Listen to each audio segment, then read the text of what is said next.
Yeah, volume, so I yeah. think we're okay.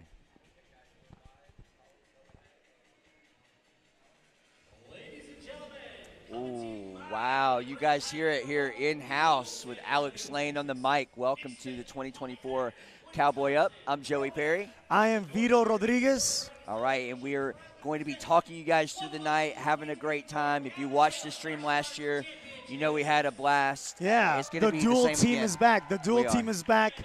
Finally, NASCA has come back to Texas. It's only been about 1,000 or so years, but we're back. We're doing it a big way here at the Cowboy Up in the finals, and hopefully we're going to bring you guys, I know we're going to bring you guys a fantastic show. Oh, man, we're going to have a good time. I love this room is great. It's been a great weekend. The venue has been beautiful. Hotel, it's a new location for Yes, Cowboy Up. So that move's been great. You guys can overhear on the mic. You can hear Alex Lane in-house welcoming everyone. Man, they've got a great sound system in here tonight. It looks beautiful. The backdrop, hopefully that comes through on the stream. It's just a great setup. What do you think? It is, I want to say maybe about 4 or 5 times bigger than it was last year. The last couple of years it's been in New Braunfels, which was a fantastic, cool area. beautiful convention center, historic, very, very nice. But the team that the Cowboy Up consists of went a big way. They went a big way. They did a big move to San Antonio, and yeah, it shows. It shows. All right, so we have Madeline Haggard up for the anthem.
Outstanding rendition by Miss Madeline Haggard. That was awesome. And if you don't know, Madeline is also a top national and regional competitor. She's been a professional martial arts conference regional champion, national level, as well as NASCA top level. So it's awesome to see the many talents these Yes, competitors I have. absolutely love the unwritten tradition of getting a national or world champion competitor to sing the national anthem. It's like Pretty awesome. yeah, oh yeah, yeah. We could sing, we could dance, we could kick, we could punch, we could fight. Oh yeah. All right, so on stage we've got Ms. Hensley, our representation from the Ultimate Weapons Company. So she's explaining to the crowd a little bit of history there and the fact that they are supporting not only the crazy hat thing here at Cowboy Up. I believe I saw about 3 or 4 different hats that she wore this weekend. She had a lot. All of them just gleaming and glamming and just looking fantastic. I like gleaming and glamming. Oh yeah, that's pretty. That's what's up. So she's explaining the trick battle that's coming to the stage next. Going to have a few top competitors. You hear the crowd; they're going to go crazy for their favorites. So we're going to have some fun commentating and hopefully watching these competitors shine with the trick battle. And we'll explain what's going on as much as we can. Yes, sir. Yes, sir.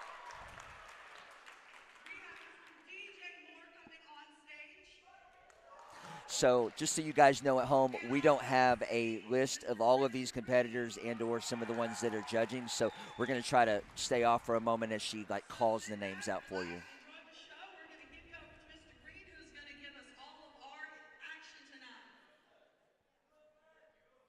How y'all doing? Ah. All right, I'm not going to waste any more time. Let's just jump straight into it. Our first battle is Michael Molina versus Jaden LeBlade. All right. Two youngsters that are just taking the league by storm. Both these guys. Timer ready? Javen and Michael are top of their class. This should Yes. be fun. I know Michael is part of Team Showtime, and other competitors. I think he is part of Team Legend. He is using the katana sword. Oh, wow. Revolution, I believe. Revolution. There Yes, you go. sir. Very nice. Nice. All right, Michael Molina with the commas. We see him with a bow quite often, but he's got some comma skills. Juggle Ooh, there. that's 2 drops. Oh, man, very nice. That's how you come back on that. I wonder if the lack of light, the lack of illumination on the stage is affecting them to throw their weapons up in the air and catching it. I would think I would so. imagine. I have never competed in any type of weapons in my life. I'm more of what they call a fighter. Right, yeah. right. I'm pretty sure. I fight a lot. Well, you know what? I mean, you're right. With even when you're on stage and fighting, with the way the overhead Oh, lights yeah. are, sometimes It's that different. messes It's different. with you, right? Completely different, yes. So imagine spinning a holographic weapon. Right? That's where your timing, your hand-eye coordination, and all of those thousands of reps come in. You just know when you should catch it. It's all about muscle memory at this point. Man, they're trying to go ham out here, so to speak.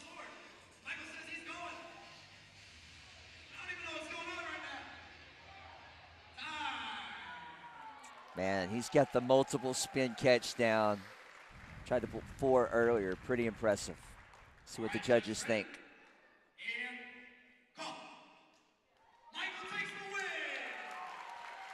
All right, so Michael Molina. Solid weapons battle. That Michael was fun. takes the pick. The next few athletes are going to have to step it up. That was fun. That was very exciting. So I like the short format. So they've got just that short period of time to take turns and then also kind of go head to head. So kind of fun. All right, Alice Gross starting out first. Top overall competitor in the now the 16-17 girls black belt division. She was absolutely killing it this entire weekend with the extreme and her creative and the weapons divisions. She was always top 2 in her divisions. All right, and another top national competitor, Lila Bartz from Team Freestyle.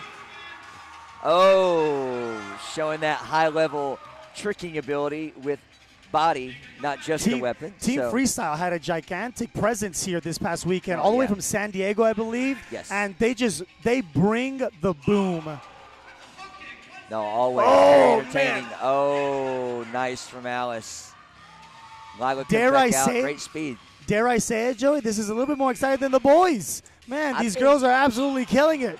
These girls compete directly against each other every tournament. And they're both high level, so I'm pretty sure there's some heat here.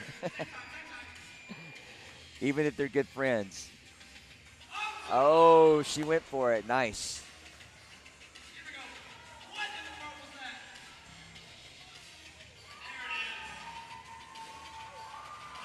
Oh.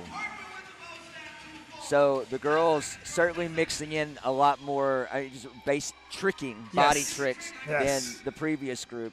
They've still have some weapons tricking, but it's definitely more about the body tricking here combined with the good weapon work. I think maybe Lila had a little more speed out of the gate with some of her combinations. Of course, Alice being one of the highest level trickers in the teenage division.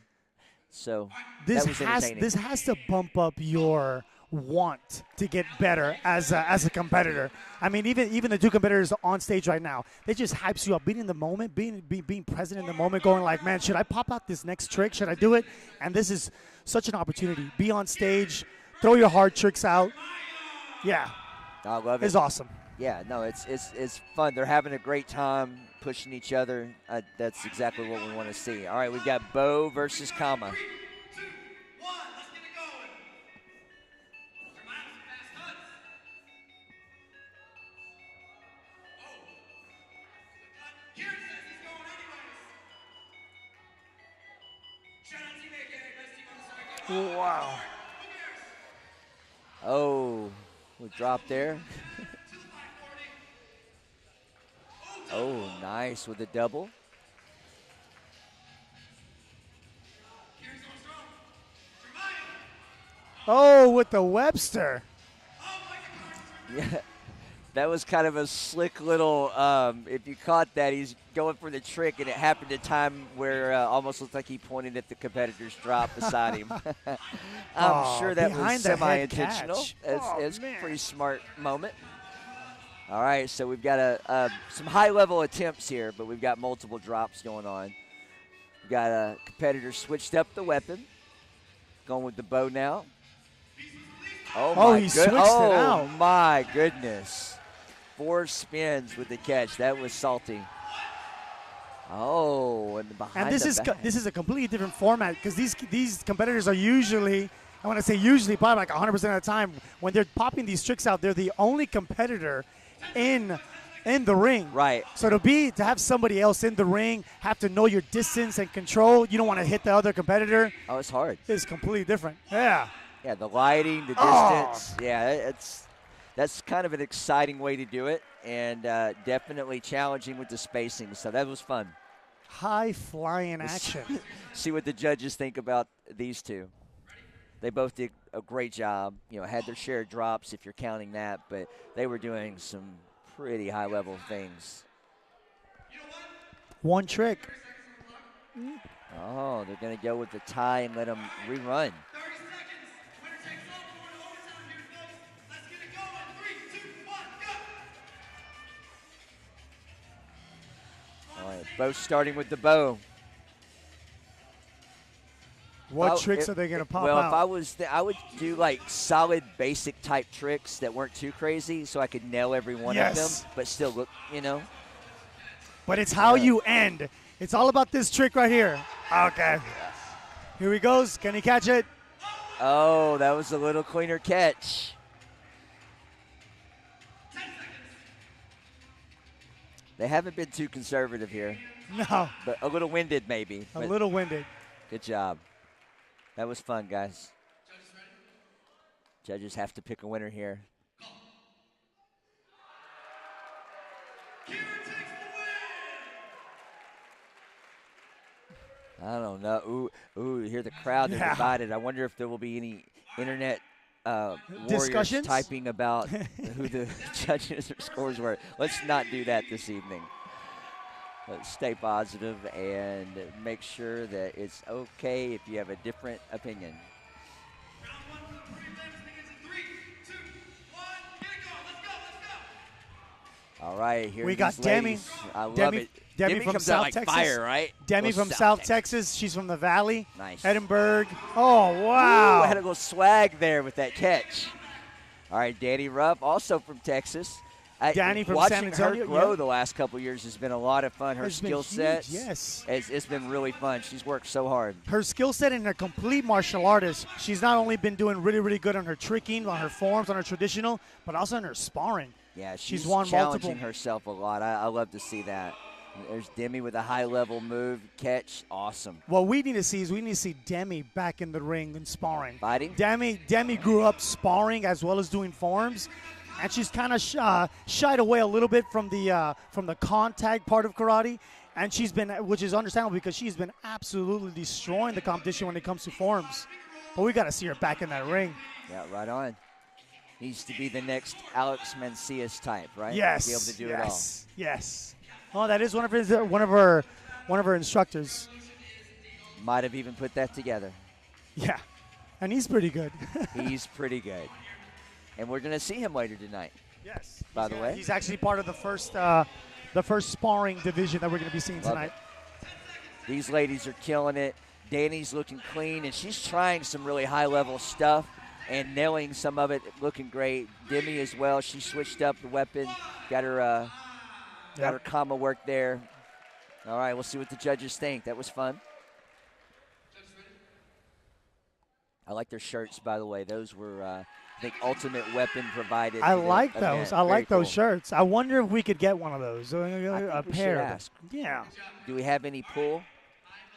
I know some people. The only thing is that the people that I know are the same people you know. But think so. It's okay. If you guys are at home, if you want to help us get a T-shirt, we would like one. Oh, look, it's your family. Look how beautiful they are. It's my family. You guys are not real. These people are not real. I feel like the woman on the airplane. Yeah. They're not real. Oh, look at them. Beautiful. All right. Such big thank you to Ultimate Weapons. So she's breaking that down right now for everybody in-house. Yeah, Carly Jenkins getting a round of applause. So, Miss Carly, you need to get up here quick, or else Miss Abigail will take it away from you. I love it. Hey, they do a great job of loving on the competitors and, really, bringing them more into the sport and like the little challenges and things they're doing now with social media. So that's a lot of fun. It's a cool company, Ultimate Weapons. Where's Ultimate Weapons out of? Do you know? East Coast. East Coast. Around the East Coast, yes, sir. If you know the Hensley family, yes, it's been involved in sport martial arts for many decades. That's one of their companies. Beautiful. Yes, sir. So, Miss Carly, in addition to your free registration to come back and enjoy Cowboy Up next year and getting your own custom Ultimate Weapon, wow. the opportunity, you're going to take a chance also naming an official Ultimate Athlete Ambassador. Wow, what an honor. This summer to come out to Knoxville and be invited to our Ultimate Athlete Summit Retreat, where you're going to get training and get to start in a photo shoot to be featured in Ultimate Weapon marketing going into next year. What a prize.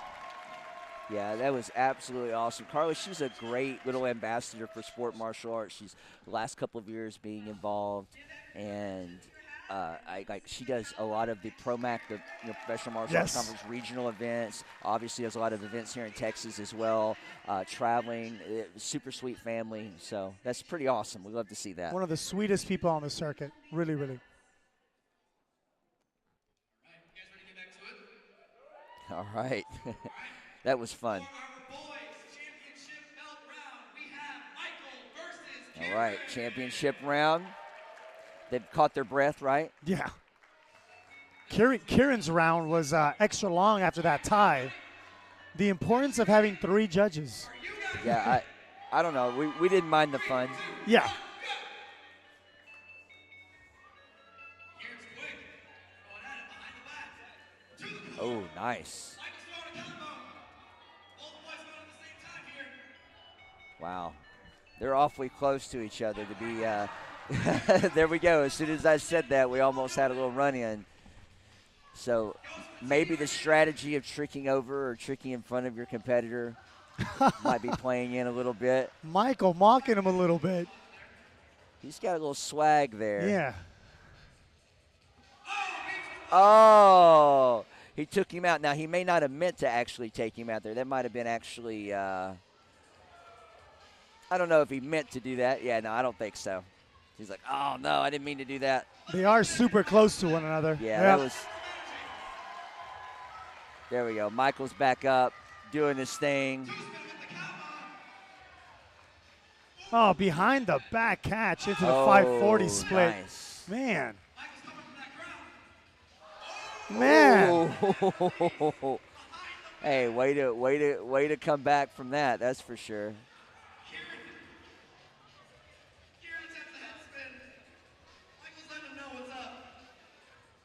All right, let's see what he's got. He has the floor.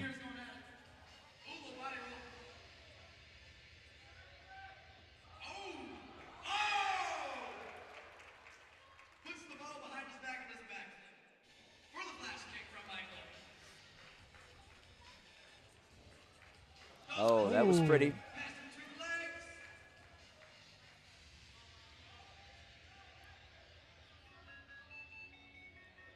Toe release. Oh, to the one spin catch. Well, Michael's had some nice releases during this. Little signature Now, move what are from we Michael. doing? Almost looked like he meant to do that. Yeah, yeah, Right, that was all part right, of the trick. right. He did catch it on the rebound. 5, 4, Got a lot of 2, 1. a lot of people I know that have done that. That's another conversation. Great job, boys. Yep. That was fun, even with the near issue. Michael Molina takes the belt.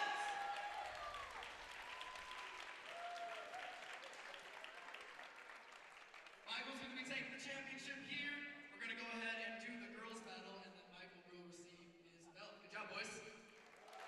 All right, that was fun. So great big win there. Glad nobody really got hurt. Yeah. Looked a little scary for a second. So appreciate the sportsmanship there. That was cool.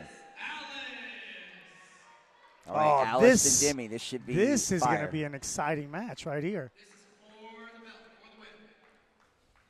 9 seconds. All right, here it goes. Demi going out first. I guess you got to be somewhat strategic when you're doing these trick battles. Do you want to throw out your biggest, best trick on the first round? You know, because you want to make it to the second round. But if you do, what are you throwing in the second round? I think you Oh, my progressively goodness. step it up. And if you're clean and sharp and strong enough in the early round, you're going to move forward. If you see your competitor do something huge that's changing the level, then maybe you got to throw that. But if not, then just you need to be catching your weapon or like being clean. That seems to be more important than Yes. We should become tricking coaches, me and you, Joey. that. We should. I We don't should know open why up a school, we haven't yet. only tricking school. But we already have had our own studios our whole Yeah, life. yeah. It's yeah. almost like It's we're almost like all in here. I love it. If you guys don't know, Vito out of the Laredo, Texas area with Bears Karate. How long has the studio been open down there, sir? my father started in 1973, so we actually just celebrated our 50th year anniversary last year. He gave me the school about 21 years ago, and been taking it to the next level ever since. That's absolutely impressive. Love it. All right, these ladies are certainly putting on the show that we expected Yes. here and really nailing a lot of super high-level tricks. I could say the names and go on and on. They're doing a lot of things in succession here, but as you can see, does it look clean? Does it look powerful? Does it look smooth? Did they catch the weapon? You know, how's their control? So the judges are looking for all of those things, of Yes. course. We could sit here and talk about, and we could say every single trick, but we're not gonna. No. Not that- Some of the new ones, we're Yeah, wondering, does just- that have 2 or 3 names? And I love it. Well, Demi taking the title back to Yeah. South Texas. That's a Look at that. Another big win for Demi, who, by the way, also is a professional martial arts conference ProMac national champion this past year. So shout out there. Outstanding.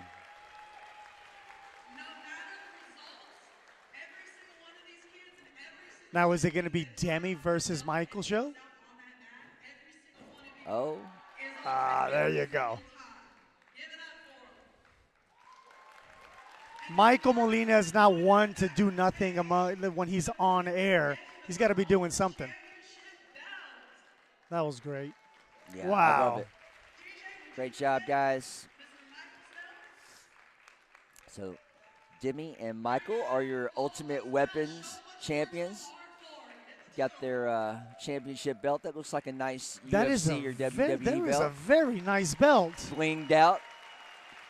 Congratulations, Demi. Congratulations, Michael.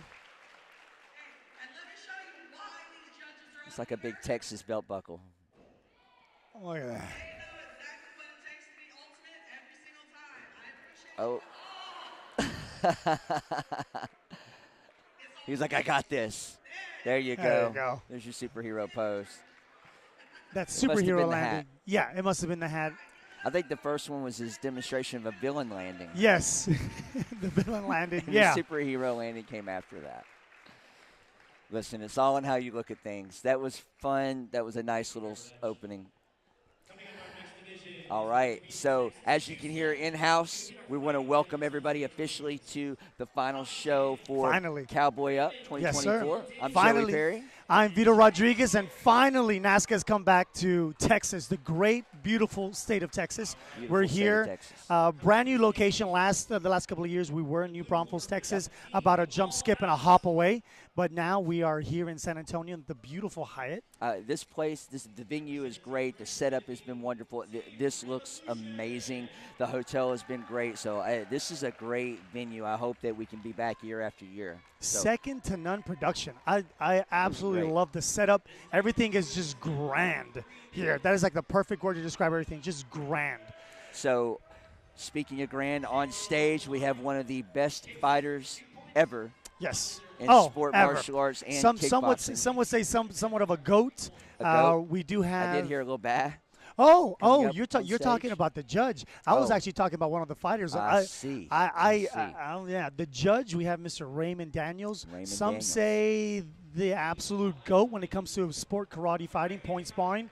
Yeah, and looking at the stage, they're going to be running 3 officials, and that actually, for mobility on a smaller stage, it's actually a very smart choice from the speed of things and the spacing of things, so you can make faster calls that way from an official standpoint. Yes. So those at home that are watching, we understand a lot of people watching know what they're looking at. A lot of people kind of know, but still are learning, and then maybe people are watching that don't know. So we want to over-explain a few things, or even just highlight, some good factors. So as they start this, because this is kind of a unique Texas two-step tag team type of event, it looks like they're basically doing dual tag team, so taking turns fighting.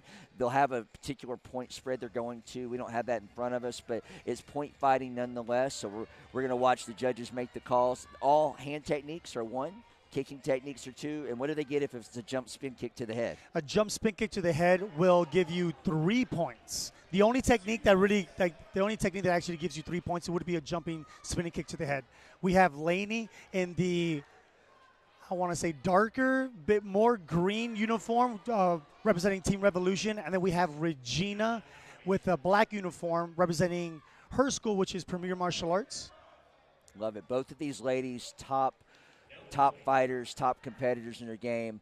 Laney tags out, which means when they tag out, the men then have to come in. If the men tag out, the women have to both come in. So a lot of strategy there depending on cardio, and maybe who's gaining points, if they're a little off their timing. It's a lot of strategy. Let's tag a out. lot more strategy involved than just doing a regular two-minute sparring match. So speaking of goats, these 2 gentlemen are certainly in the conversation. Yes. And gaining higher ground as they move along. Alex is still young. Very young, certainly making a big name for himself. Yes, and Kevin is one of those that already not, in my opinion, has not reached his peak, but he was right there. He's getting there. It seems like every single tournament he's getting better and better, and it helps a lot that Kevin is probably one of, if not the most active fighter. Extremely active. Yeah, in any circuit, Ridiculous. really. You name a circuit, Kevin is fighting there next weekend. Yeah, he is. That's to his credit. Very impressive. And the ladies have tagged back in. So as we said, we have Laney is on screen right, but she has more green on her uniform, green on the back, green on the front there. And she's the shorter fighter. Regina Thompson is in the mainly black. Oh, great exchange there. So once again, at home, if you are still learning, this is point fighting. So it's not full contact. They're not trying to knock each other out. They're trying to score points with strong, devastating style blows with minimum contact or medium type contact. Now, obviously, their speed, their timing has to be at such a high level. Yes. Control is insane. There's so much that goes into sport karate point sparring. Not saying anything bad about any other type of sparring, but here in point sparring, you have to work. Not only do you have to hit correctly, hit with control, kicks or punches, fakes, but you have to work on your distance. You got to work on your timing. Oh, So, oh. especially with fighters like this. We talked earlier about the amount of officials. Sometimes you see 5 officials on stage for a final, sometimes 3. We talked about with 3, you can get faster scoring calls and better movement depending on who those officials are. And we talked about Raymond Daniels in the center there, which is a really cool thing to have him do that. Yes. But you have Holly Ham in the back corner and Charles Garrett in the front corner, 2 of the best officials in the game, and they have great movement. I honestly don't think you can get better officials right now. At this point, I mean, they not are at some all. of the. There's a lot of great officials we know, and those are 2 of the top ones. In addition to Raymond being there in the center, so fantastic calls, great fight. That was fun. So Revolution comes out with the 7-6 by 1 that point. was great. And again, we don't know that we don't have all the graphics maybe on the Yes. screen for you at home. So we're going to try to also allow you to hear Alex Lane in-house as he's calling the score, which will also help us Yes. as well. So we want to apologize ahead of time if you don't see the scoring or if sometimes we don't give it for a moment. And we'll try to give those times when you can hear the in-house as they call that, as they have that. All right, so again, that was the Revolution team. It was actually made up of, like we said, Laney Murray and Kevin Walker, representing Team Straight Up. But they kind of came together for that team. Fun. And they're on stage with the 3 promoters of Cowboy Up. We have Woody and then also Nick Smith and Holly Haggard. Winners of $500. What a way to work for $500. I think that was a 3-minute fight for $500. Not bad. Not bad at all. I must say both of those fighters that won from that team, Laney and Kevin, were both at the Memphis Open last month. Look at that. Yeah, and they both won grand championships at the Memphis Open. Yes, they did. So they're on a roll, I must say. They're on a roll. That's impressive. And they took home guitars. They can match their cowboy hat with their guitars Right? from the Memphis Open. I need to see that picture. They just have to go downtown here in San Antonio, buy themselves some boots, some Wranglers. It's on. They could go mend some fences, Love maybe it. buy a Would you guys horse. like to see that? Yeah, they would love to see that. that. They would love to see that. Of course. That's what's up. What do we have coming up so next? we have, as we move through, on our end, we're going to be bringing up some of the divisions and things so we can tell you what's coming up, even if you can't hear the in-house. But I believe we have the Women's Korean Challenge coming up. Ooh, Miss Caitlin Vaughn. And bring up the name, make sure we have both competitors. Is this a division that NASCA has added on? You know, they're actually working on that, meaning they have added Korean and Korean Challenge divisions across the board for the World Tour tournaments Which to is all fantastic. provide. Yeah, and it's not exactly linked to like the Grand Championships just yet, but it's almost, you could almost say a trial year for developing it. So it's a work in progress, and as you can see, again, we won't always talk over all the competition, but we do want to give information. So as you watch these ladies perform, amazing Korean-based traditional forms, they're going 2 at a time. So that's a style of competition that if you're only doing sport karate tournaments, you may not often see. But a lot of traditional karate tournaments and WKF, traditional Taekwondo type tournaments do this style where it's head-to-head kata or head-to-head form or pumse, and the judges are watching both competitors, and which is harder to do, but it's kind of because you have a certain amount of space with the pattern, and I'll use the word pattern, in the moment. You could call it any of those things, but if it's a Korean-based, often they'll use pumse or pattern. So with the patterns, they have a structure. So they're not all over the ring like the tricking battle or even a creative or extreme form. So it's a little safer to do side by side. So they're doing different forms. Judges are looking for what attributes do you feel in the Korean I feel that the judge, well, of course, when you think of Korean, you think of kicks. Yes. That's what I think. As a judge and as a competitor for many, many years, whenever somebody say, I do Taekwondo, I do Korean forms, it's always like, okay, wow, how are your kicks? How are your chambers? How are your kicks? How are your control? Can you, do you have that foot education to point your toes, point your heels out? And I believe these ladies did. Like you said, they did 2 different forms, which just makes it a little harder for the judges. You need some great experienced judges, which we have right now sitting in front of the stage. But to be able to see both forms, and a lot of times the judges themselves would know the forms. So that helps as much, that helps a lot too. And that's the idea behind adding these types of divisions to push forward the idea of the classical, patterns and how they're done, and also foster that. So I'm always all about adding more. And it looks like Miss Caitlin Vong was your winner of that round. Caitlin Vong, now she's part of Miss Rodriguez's team, right? Yes, absolutely. Kristen Vannon Rodriguez, one of the best competitors of all time. Ever. Yes, ever. Out of Rhode Island. I believe her tournament's coming up next. Yeah, absolutely. The Ocean State Grand Nationals is coming up, and that's up in the Northeast and obviously the Rhode Island area, as you mentioned, the area there.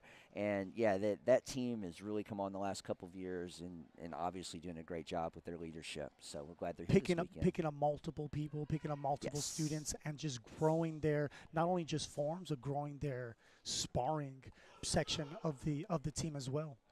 Looking very strong. So staying with Korean Challenge divisions, we have the men's first round. My boy Jesse. Absolutely. I believe that they're from the same school as well. At least the same organization. Yes. I believe the LeClaire group has multiple studios in the upper New York area. So I'm not sure if they're both at the studio or run separate studios maybe. But LeClaire has always had some amazing martial artists coming to these open tournaments. And Jesse, I've known Jesse for quite some time, and he has always been top echelon type of competitor. Both of these guys looking very clean, strong movements, great breathing. Their pacing of this style of form is important.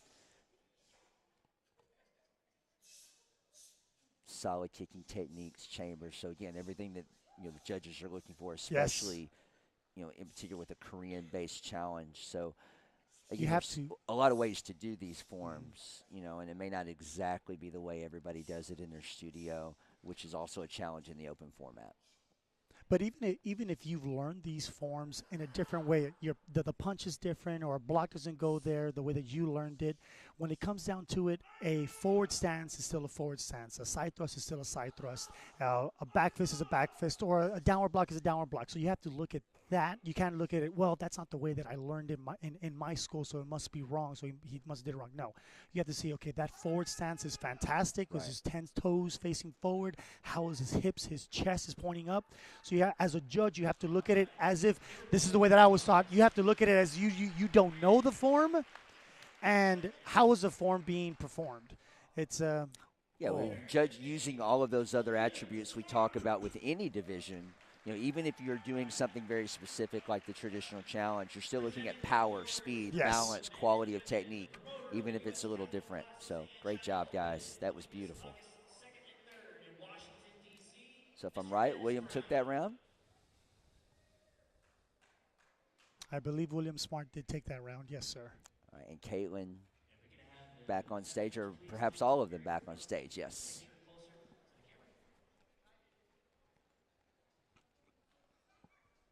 All right. So they line up, and since they did the voting already, I guess we're just going into presentation. So, and again, I just want to let you guys know at home if we have some of the presenters that may come up if we don't have that ahead of time, or if there's a change-up, we'll try to make sure that we let you know if you can't hear it over the loudspeaker. We have Mr. Dennis Brown, promoter of the China Open in Washington, D.C. Capital Classic China Open. That's right.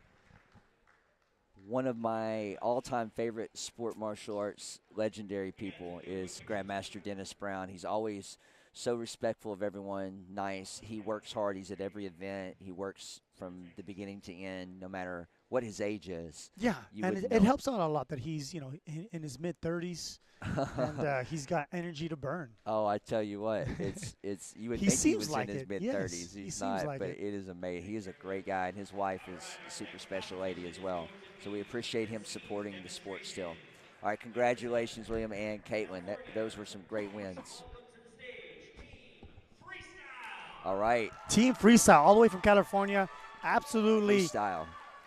Killing it this entire weekend. They're fantastic. Energy is high. Yes. Extreme technique is high. So, I mean, they're fun to watch.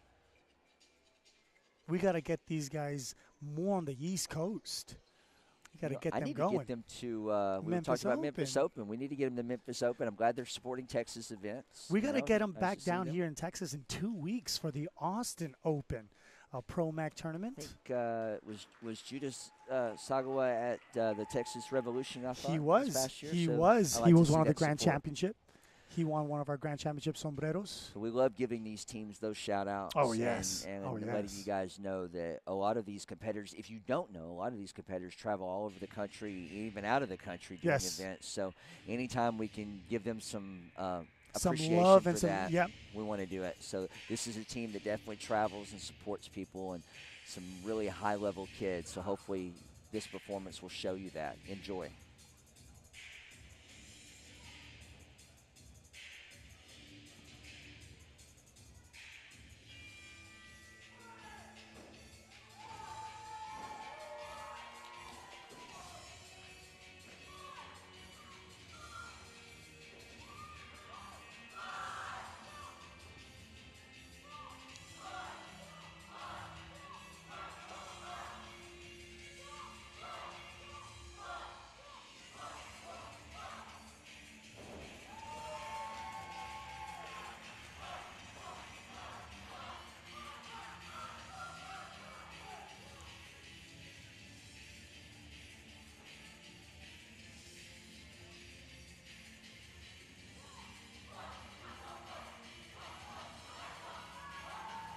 Oh, nice.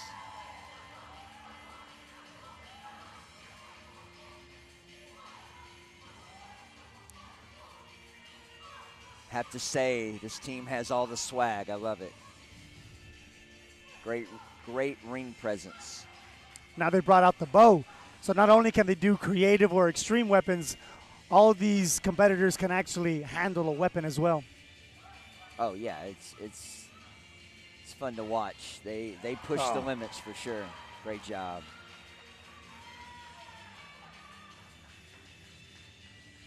And I love that a team demo form, always consists of different ages of competitors. They're not all adults. They're not all 14, 15. I believe we see some, 8-year-olds, 9-year-olds, all the way to 16, 17-year-olds up there. Yeah, absolutely. Nice age range, and kudos to Coach Will Jackson. Really leading this inter-school demo team, essentially, and group of competitors, and just the development over the years and support is just really fun to watch. I always enjoy this group.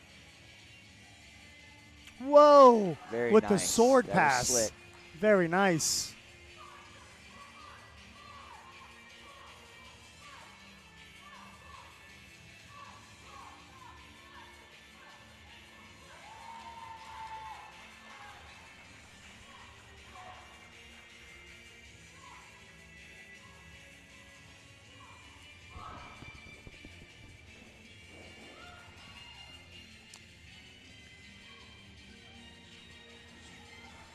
Close.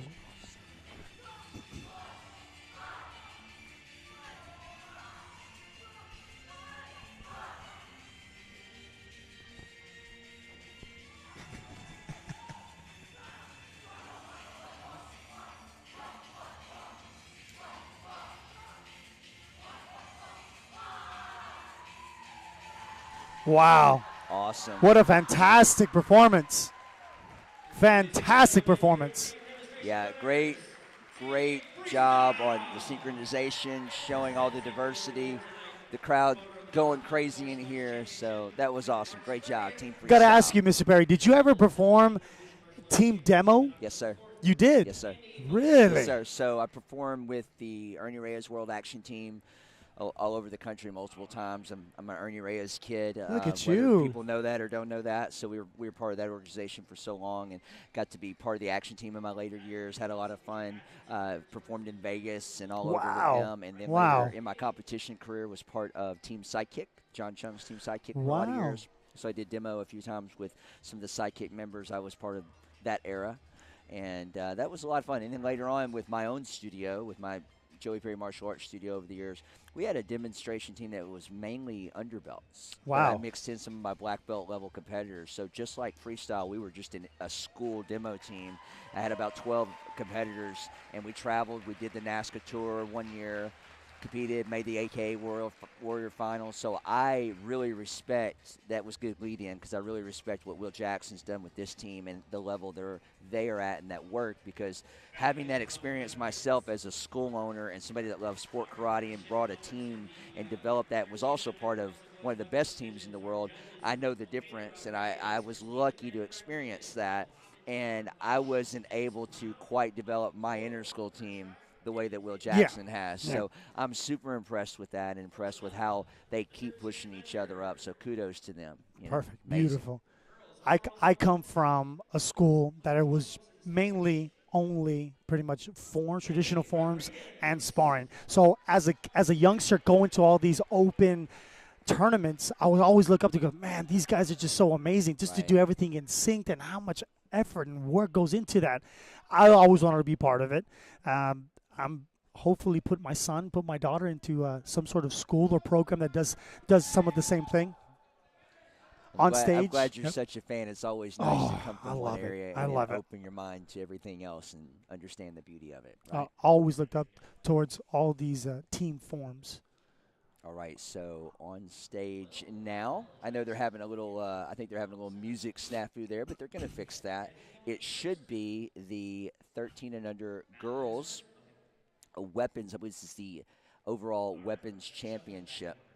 So oftentimes when you see the overall weapons championship, you're going to see the traditional winner versus the creative musical extreme winner. And therein lies the, don't want to say problem, but therein lies, what do the judges want to see apples more? And oranges. Yes, apples and oranges. Yeah. I mean, when you get a grand champion traditional weapons winner, knowing very well that that they got to this spot because they were amazing, they were the best in their category, and to have a CMX grand champion winner too, it's such a hard thing for the judges to say, I like this one better, I like that one better. This is where you got to be very, very critique when it goes to the stances, the basics. Like I said before, you could have different styles, but the forward stance is a forward stance. A horse stance or a straddle stance is the same stance. All right, and speaking of great technique and stances, this young lady on stage is certainly one of the top young competitors. Had the privilege to watch her continue to grow up over the years regionally and then on to the national scene, and now she is one of the most dominant 13 and under youth black belt competitors, boy or girl, and she's showing you why. Great traditional sword work here. She's known quite a bit for her creative extreme, but man, her traditional has really been solid, obviously at the top of her game here. So. Is that something that we see often? Somebody that does the traditional base weapons, do they also compete in CMX? Do they also compete in creative? Do they also compete in a traditional just no weapons forms? You are actually, and you may be finding this yourself, also growing up in the sport for so long, is that I've seen such a trend. Now over the years, there's always been competitors that did everything, right? And you've seen that. Yes. But I think it's actually more of a trend in this generation for them to do more divisions and be doing creative and extreme and traditional and or even include the fighting. So I think we're seeing more and more of these athletes doing more divisions. You see, me as a sparring fighting coach, I'm actually seeing a lot of these forms-men. Great job, Madeline. I'm seeing a lot of these forms-men, when it comes to sparring, they're taking off their forms uniform, they're putting on their sparring uniform, and they're putting on their gear, they're lacing up, and I find that so beautiful because I feel that this generation, this 18 and younger generation, are so much of a through and through perfect martial artists, because not only can they do traditional, not only can they do weapons, not only can they do CMX, but they're also going in there and sparring too. I love it. What a generation that we have right now. It's just growing, it's blowing up, and it's just getting better and better. Demi Rodriguez out of the gate. Nice big opening round off back tuck. She'll be working her commas. So again, wonderful traditional performance from Madela Wiersma first. That was excellent, super sharp. Demi hopes to top that with her. It looks like it's going to be an extreme weapons form. With music, too. Yes. So we can't get any further away from each other from those two forms. Yes. Traditional weapons into a CMX musical weapons division. Right, and when we use the term CMX, that stands creative musical extreme, and the difference being a lot of, obviously with musical and extreme forms, they can put in the backflips and the spinning over 360 degrees and that sort of thing. With the creative division, they have the same style of chopping and punching and spinning, but they're limited with the amount of rotations they can do with their body, or they can't do flips inversions. So this is an extreme musical, and you're right, it could not be any further Yes. as a kata from the traditional weapon. Demi's nailing it, looking great.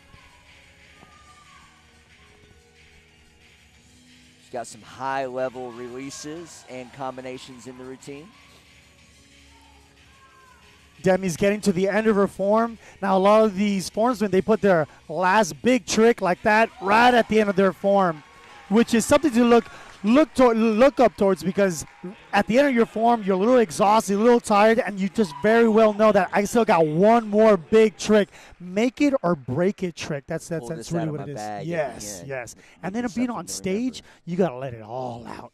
Got to let it all out. It's a great moment. I mean, it's great to see a lot of these competitors, just like these two ladies, that are now getting a lot of opportunities on the stage because they've come so far.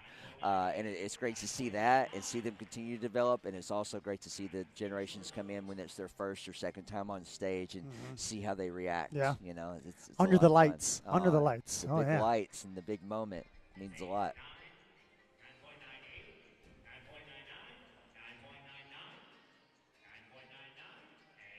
I believe that Ms. Demi Rodriguez took it. Oh no, that was Madeline's. Scores. If you that was hear, Madeline's scores. The in-house, again, the volume on that might be low, so we want to, even though, again, if we don't have the graphic for you, we want to make sure that we're giving you as much information. So the judges did scoring for Madeline Wiersma.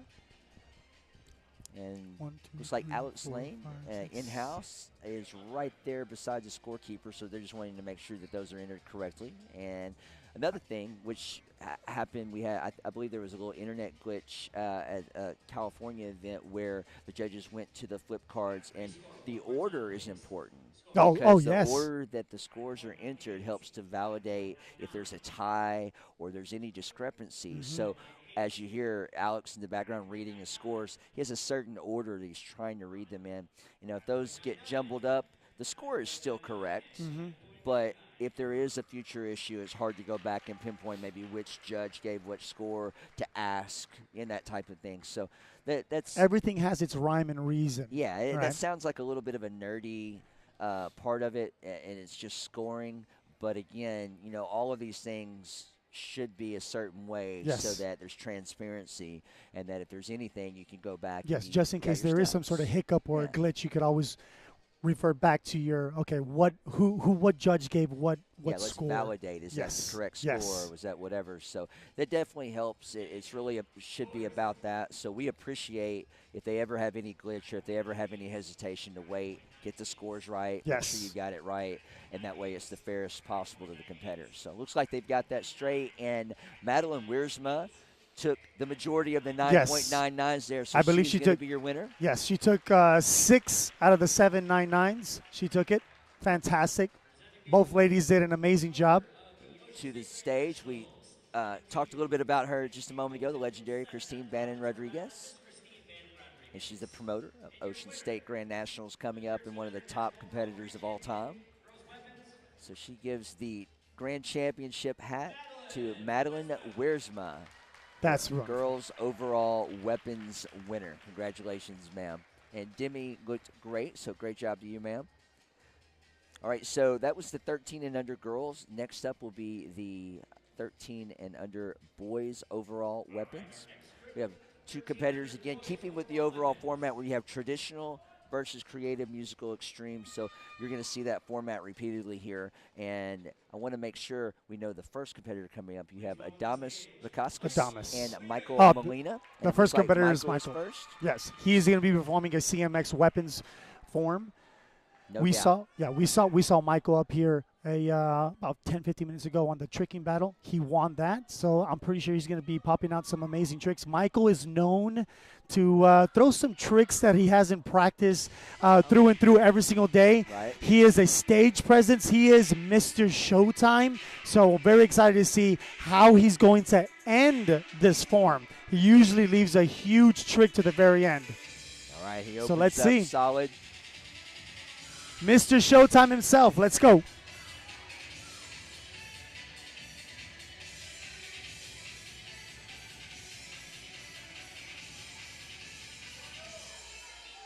All right, Michael working the crowd. Let's go. Oh, slipped there.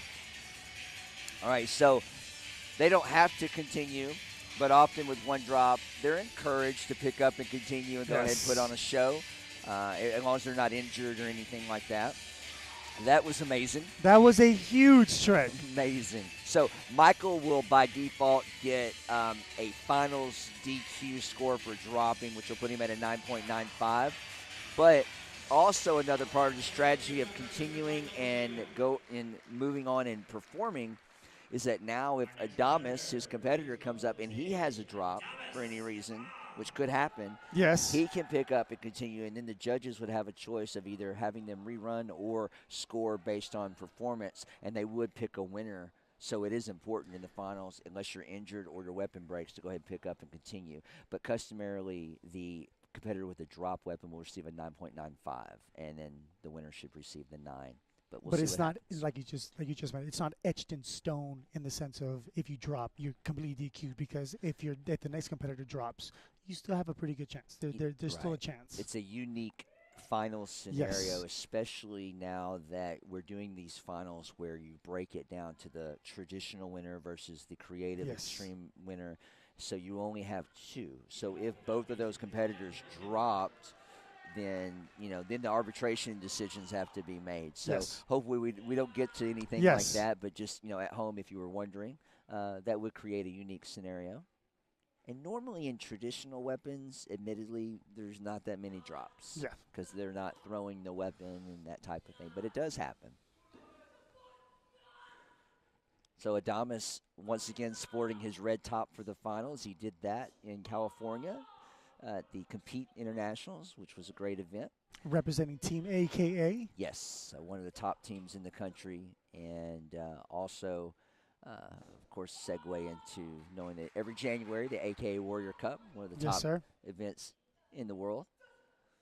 So their team does a lot of different things. We appreciate that. Adamas, one of the top young competitors, grew up cutting his teeth in the Florida area and on the ProMac regional circuit. We talked about that earlier, the Professional Martial Arts Conference, and now primarily spending his time on the North American Sport Karate Association League, which is NASCA. That's usually the natural progression. Yes, it should go that way, and then also regionally or nationally, as you mentioned, a league like ProMac, and there are a few other regional leagues around the country. If the competitors can still do some of those top events and challenge themselves and sharpen their blades and make those connections and compete on the national and international level, you often find those are the top competitors in the world because they've done the most, kind of like Kevin Walker. Yes, I was just thinking about that. I was just thinking about him. Yep.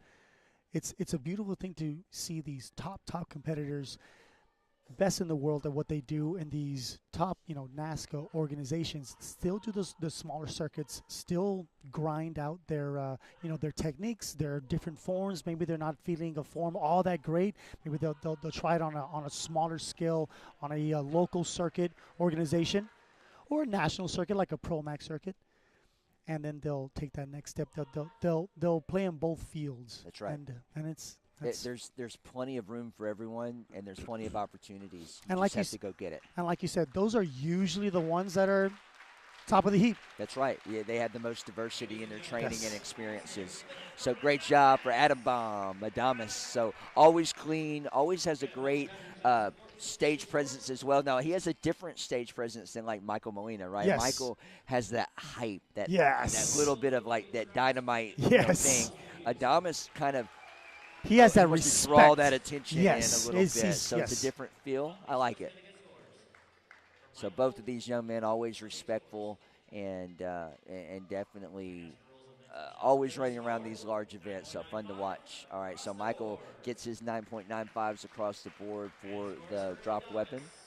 And then so customarily, Adamas should receive all 9.99 scores from the 7 judges. So sometimes we give you the individual. Sometimes you might hear us say what the overall total would be. like a 49.95. And often in the finals, if they have 7 judges, they'll count the middle 5 scores. They throw out the high and the lowest score. But again, you can tabulate that different ways depending on if there's a tie or a Yes. tiebreaker. So there's a few steps to the scoring. All right, so having some fun up there. It looks like Sean Gillum, and he is the promoter of Battle of the Capitol in Montgomery, Alabama, every April. So that's coming up next month. And One Sean of the Gillum, hardest working promoters on the circuit. Exactly. I was going to say, You could always find him in the ring. Rarely hard. find him anywhere from the moment the tournament starts to the moment the tournament ends. And he actually, I mean, he helps sets up the day before. He helps breaks everything down the day of. Everywhere he goes. Great promoter, great referee. And one of the nicest guys. Diverse. One of the nicest guys. All right, so Avery Presley, thank you, ma'am. She does come on stage with her hat. Look at that. No, is she going to do her form? We talked about it beforehand. Wow. So Avery was the winner of multiple, basically the 14 to 17 girls weapons grand championships on both sides. So this is just a performance for Avery. And so it's some would say it's in the bag. It's in the bag. It's kind of in the bag. She has already won. Even if she had a drop or something here, it wouldn't matter. Yeah. Because that's already over. So she's performing for you. She's performing for the crowd. She's performing just to entertain, have a good time. She actually taught a seminar with Philip Vermey this weekend. Yes. Gave a lot of value to the sport and the competitors. So absolutely love she came on stage with a hat there. That was cute. Avery is part of the prestigious Team Paul Mitchell. Yes. Has been destroying the game, has been a huge part of the sports martial arts for the past few decades. And Avery is just the newest member, and she's doing fantastic. Her brothers are alumni, part of the Team Paul Mitchell. And just dynamic, fluid. Her bow work continues to get stronger. Executioner strikes mixed in with the continuous rotational spinning and manipulation. That's super hard to do and make it look so fluid. She's doing a great job with that. So awesome. Now, would you say she has her own style, or does she somewhat mimic maybe one of her brothers or two of her brothers? Having the privilege of watching them all grow up and see them over the years, I think Avery's got her own thing, but I see a little bit of Jake, a little bit of Reed in her bow work. I was going to see Jake. She is very strong. Performance levels of Jake and some of the power band, and then the fluidity and some of the flow from Reed is how I see it. It'd be funny to hear what they say. Yes. So on stage there, the legendary Holly Ham, the president of ProMat, the Professional Martial Arts Conference. Yep. She is definitely my better half, and I'm glad she puts up with me. Makes me look good. Yes, yeah. You make her look good. Come on. Well, come I on do now. my best, but she's pretty awesome. So we appreciate her giving the award there to Avery ceremoniously. And then she's also helping with the scoring and things behind the scenes there with the officials in the night show. She does that often. And then she also officiates, one of the top referees. She's always at work. She wears many hats. Yeah, so many cowboy hats. Got to give her flowers, so to speak. She deserves it. She's worked hard all weekend. We helped coordinate the event. We did the underbelt side as the ProMat group. The ProMat side. Ronnie Presley and Eric Rudolph, who are also part of the ProMat, also part of the NASCA grouping, and they do a lot of the coordinating. So they handled the black belts this weekend, and have to give all of them credit. Everybody works super hard on that part of the game to make everything else continue to move. So, shout out to all of them for the help. All right, here we go. Right into our boys. I love it. Great power right out of the gate, and this is going to be our traditional competitor, Noah Sanset. And he's going to be competing as Judah. We mentioned Judah earlier in the competition. So Noah going first. And so I believe that Noah's going to be doing his traditional. Well, he's doing his traditional weapons. Would that mean that Judah's going to be doing his creative extreme? Yes, creative extreme. Yeah, I watched the runoff earlier. I got to catch some of that in between, and I do believe he did win as the extreme weapons. So that's definitely what we should see. All right, Noah come out of the gate, and it's really over the last few years commentating some of the finals for those at home. This style of traditional, so to speak, is a lot faster, more fluid, even dare to say creational. A little bit. Creative traditional mix. So I love it. I love the flair and style added to the traditional base. So I think it's very unique and very cool. So it fits within the realm of the rule set for Yes, it traditional. does. It kind of And rides that line of the rule does. set. And I think Noah did. The reason I bring that part up is I thought that was a great representation of the modern traditional. Yeah, modern weapon. traditional And will be there's a the lot of best thing. talk about that, right? And the differential between classical traditional, modern traditional, or contemporary traditional. So I thought that was excellent form, great power, great speed, great technique, great showmanship. Noah coming all the way from Canada, all the way to Love it. Texas, right? Yes, Yeah, and then Judah coming all the way from California. All right, here we go. So Judah, with his extreme sword, should be amazing. Usually comes out powerful and high flying. I'm sure this is Here we go. different. Wow. Nice. Wow. Double with a superhero landing. To see these kids, and I'll call them kids because I'm much older, but to see these kids year in and year out, last year seeing Noah, I believe, perform here on stage and doing an amazing job, thinking to myself, how much better can he get? And then for him to see his growth after 1 year is just, it's phenomenal. Oh, and just to think that they're going to be getting better and better. They do. Oh, beautiful. Triple court. Amazing balance there. Had 0 issues on that landing. Sword work. He's working this particular routine. He's got a lot of throws and spins, and he switched up the catch hand on that. Oh, nice under over. Oh, with the triple catch and split.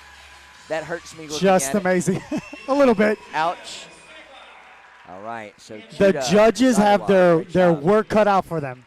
Yeah, they do. I mean, we talk about that on some of the other finals when we're presented with this setup, and that's really kind of the modern go-to for the finals is now your creative extreme winner versus your trad. So it is tough to judge.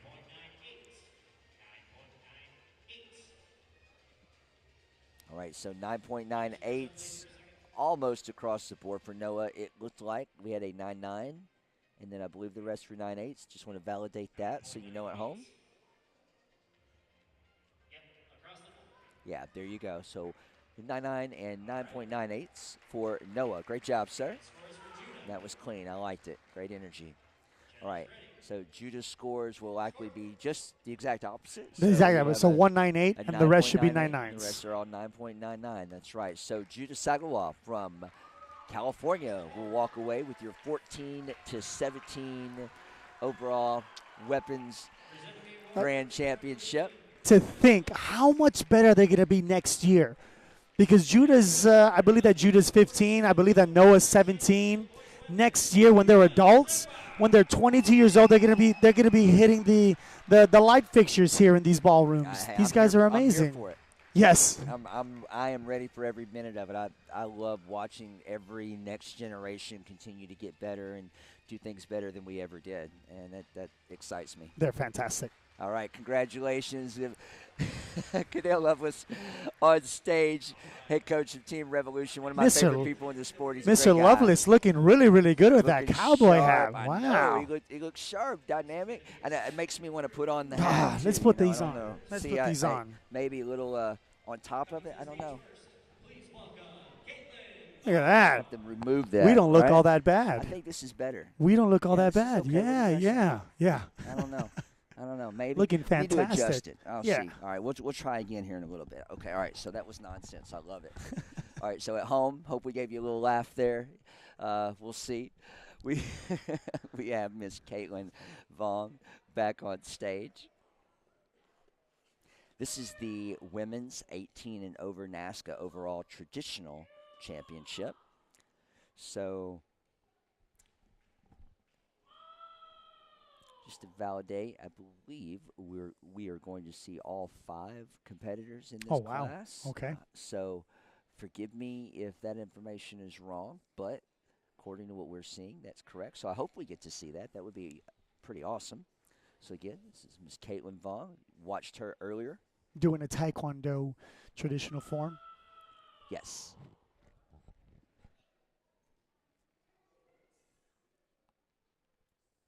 Beautiful kicks. Great pacing. I believe she got picked up by Team CBR this past season, and she's been one of the highlights. If not, she's been on the team for about a year. She's been one of the highlights for the team. Yeah, absolutely. Just A great amazing competitor. kicks, amazing control. I mean, if you don't know, people watching right now, if you don't know how hard it is to pick up to chamber, to pick up your knee higher than your hip, and we have this lady picking up her chamber as high as her shoulder, and then holding that kick above her head.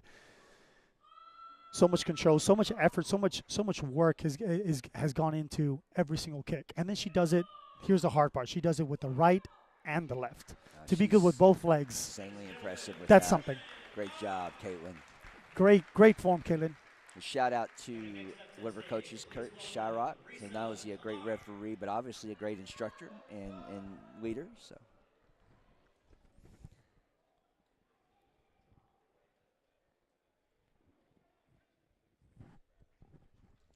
all right, just is it Risa? Risa? I want to make sure. Risa. Risa. Okay. Risa. I want to make sure I pronounce that correctly. So I do apologize at home if you watch and we mispronounce anyone's name. We certainly don't mean to do that.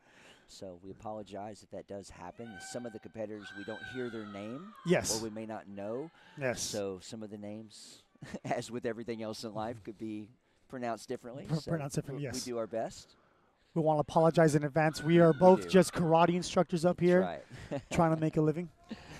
So we're having a great time watching these great competitors. So maybe Miss Kalar, her last name. I'm going to stick with Risa. Okay, stick with Risa. I like that.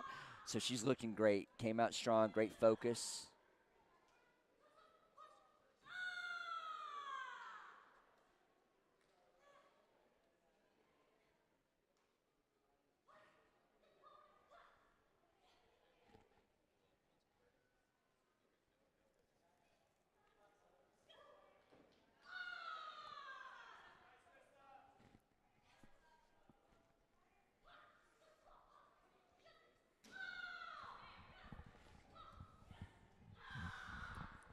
Now, would this be considered a Kempo form? I'm seeing a little bit of Kempo movements in there. I'm not sure how she would classify it, Mm-hmm. but I think it's extremely possible that that's the category here with the presentation. It's very blended. Yeah, very blended. I like the flow, her intensity, Mhm. and that stage presence right there. Look at that. That's I pretty love, cool. I love it because it seems like she's telling a story. Yes. You know, she has an attacker in one way, she has an attacker the other way. How she's defending herself with those eye gouges and those foot stomps. Yeah, that it really a unique performance for most of the open finals. I Mhm. love that. Doing Something great. different. I love that. Yes, Teresa. Very Great good job, performance. ma'am. That was fun. There we go. Yeah, that was nice. So Clarissa De Hoyos coming to the stage next. She's no stranger to the Texas scene and the finals and grand No. championships. I believe she was the winner of the 30-plus women's grand earlier in the day, which qualified her for this overall. So congratulations on that, ma'am. Yes, Clarissa has been in some form and every single circuit growing up, starting in the NBL, going to the NASCA, and every small big organization in between. And I think you hit it perfectly. She is no stranger to be under the lights in the finals, has won multiple grand championships, and here performing her traditional Goju Ryukata. Yeah, she's always solid, clean, and loves to jump in and volunteer to help officiate Oh, some yeah. and do that as well at a lot of the regional events. So we appreciate her and her husband Joey for not only being great competitors, but for helping out extra as well. That's always appreciated. She comes from a family of martial artists here in Texas, in the valley, down in the valley, McAllen, Edinburgh area. Her father is in the martial arts, was her main instructor, or is her main instructor. Her mother's in the martial arts. Her brother, Marcos, is an amazing martial artist too, formsman as well. Now they're representing Team Revolution. Love She it. she got married to Mr. Joey De Hoyos, a good friend of mine. She now lives here in San Antonio and is teaching out of a karate school, Mike Palomo's karate school here in San Antonio. So just Cool background. Oh, yeah. Yeah, Love it. yeah. So she's doing a wonderful job here. Great pacing, not rushing anything, taking her time with her technique, which is the essence of this kata. So she's got her style with it. Love it.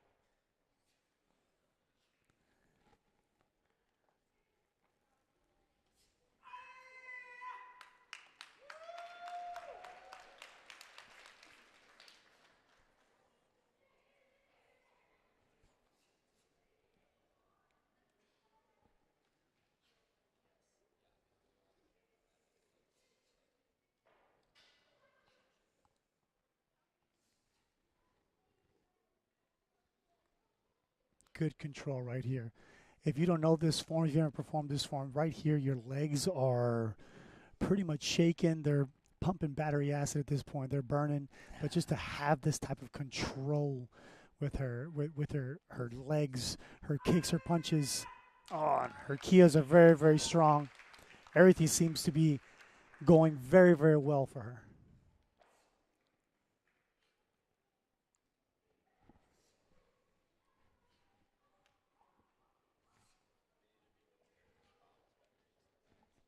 She is nearing the end of her form right here. She should be adding a turn, kicking technique.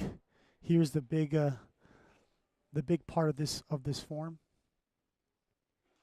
Shows her balance. Beautiful. Very smooth.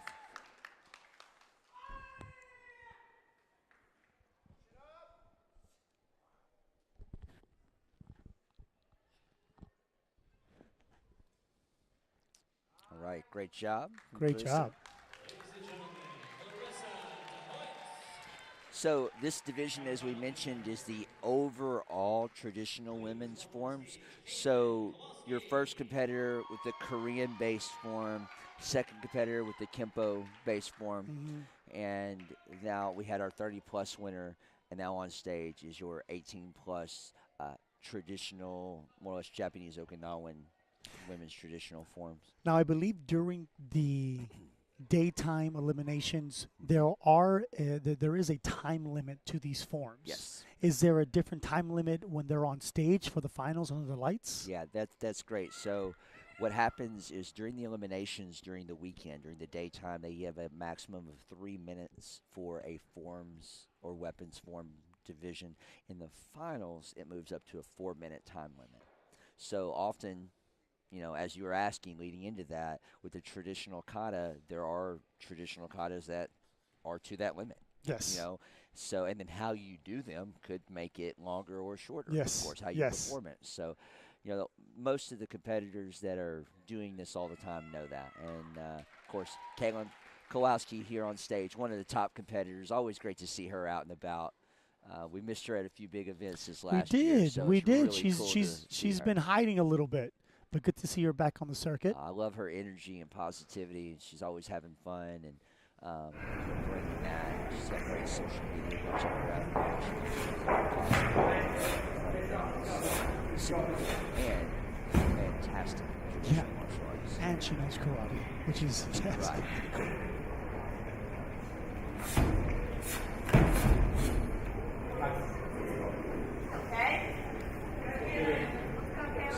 Great pacing. So she won 2 divisions. Exactly. I do not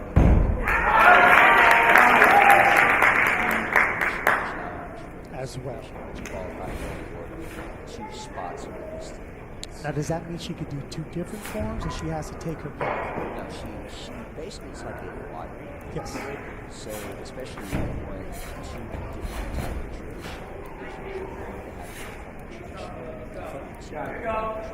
so when they take this list of 4 winners, this is one that slot as well. This is like a lottery on ball that it mixes up.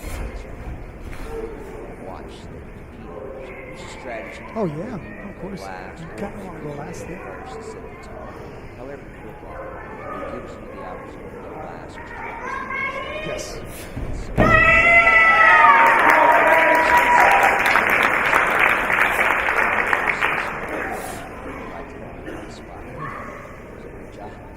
good luck there.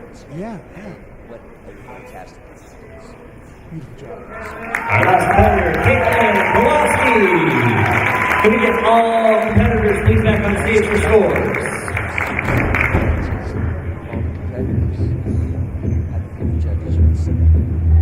If I was in that chair, yes, which I was, I would, I'm going to have to go with Clarissa. I love her intensity. I love that form. All right. She had stumbles. She just kept, Judges, are we ready? beginning to end. Scores first for Caitlin and Bob. Judges ready. Score. 9.99, 9.97, 9.99, 9.99. Wow.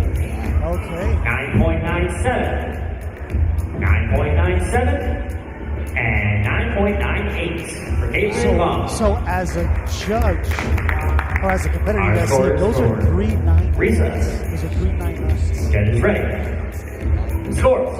And a 9.96, 9.96. So this is going to be, a close one. 9.97, 9.97, 9.97, and 9.97. Scores next for Clarissa. Judges ready.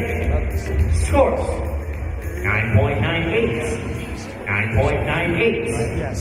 9.97, 9.98, 9.98, 9.98, and 9.99. So she got 199. And last scores for Caitlin.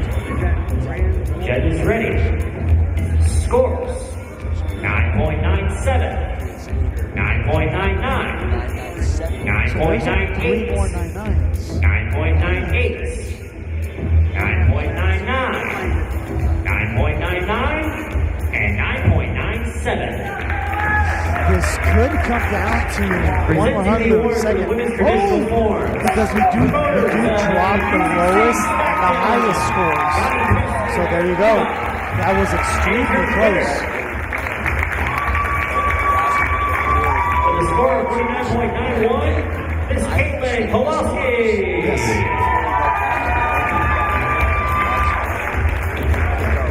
Yes. Honestly, I was thinking maybe the other competitors in my night was watching the race and also reading the race from one point. So I understand judges getting a two-layer. Yes. A lot of agreement, obviously. All right. Before we get our fighting judges back on stage, ladies and gentlemen, we're going to give an announcement tonight. There was an injury in the men's heavyweight overall sparring.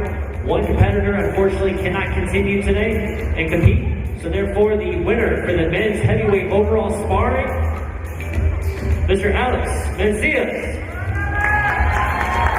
And presenting the award is going to be Mr. Charles Garrett, promoter of the Arkansas Showdown.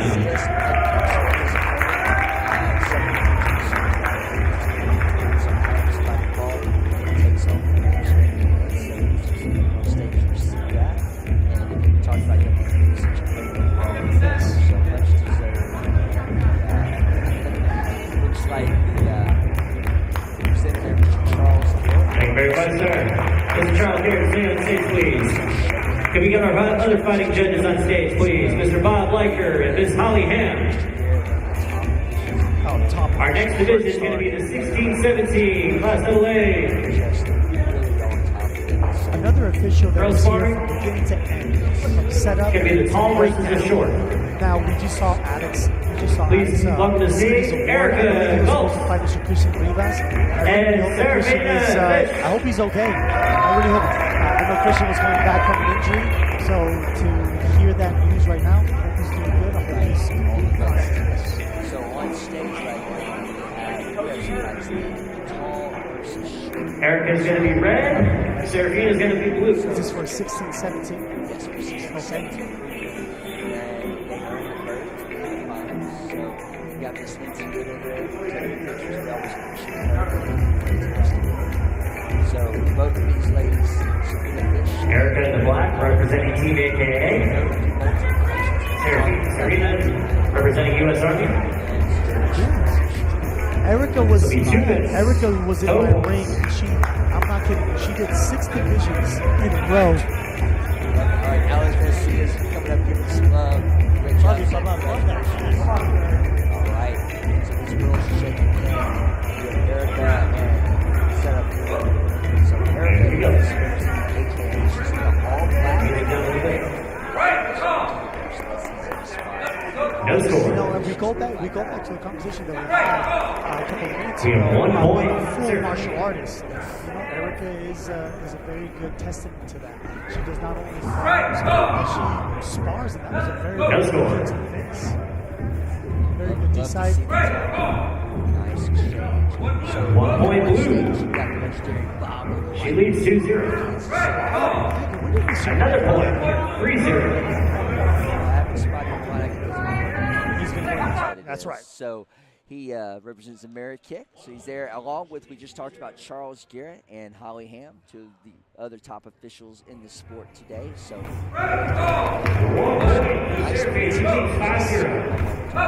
weekend, I'm just astonished by the judging.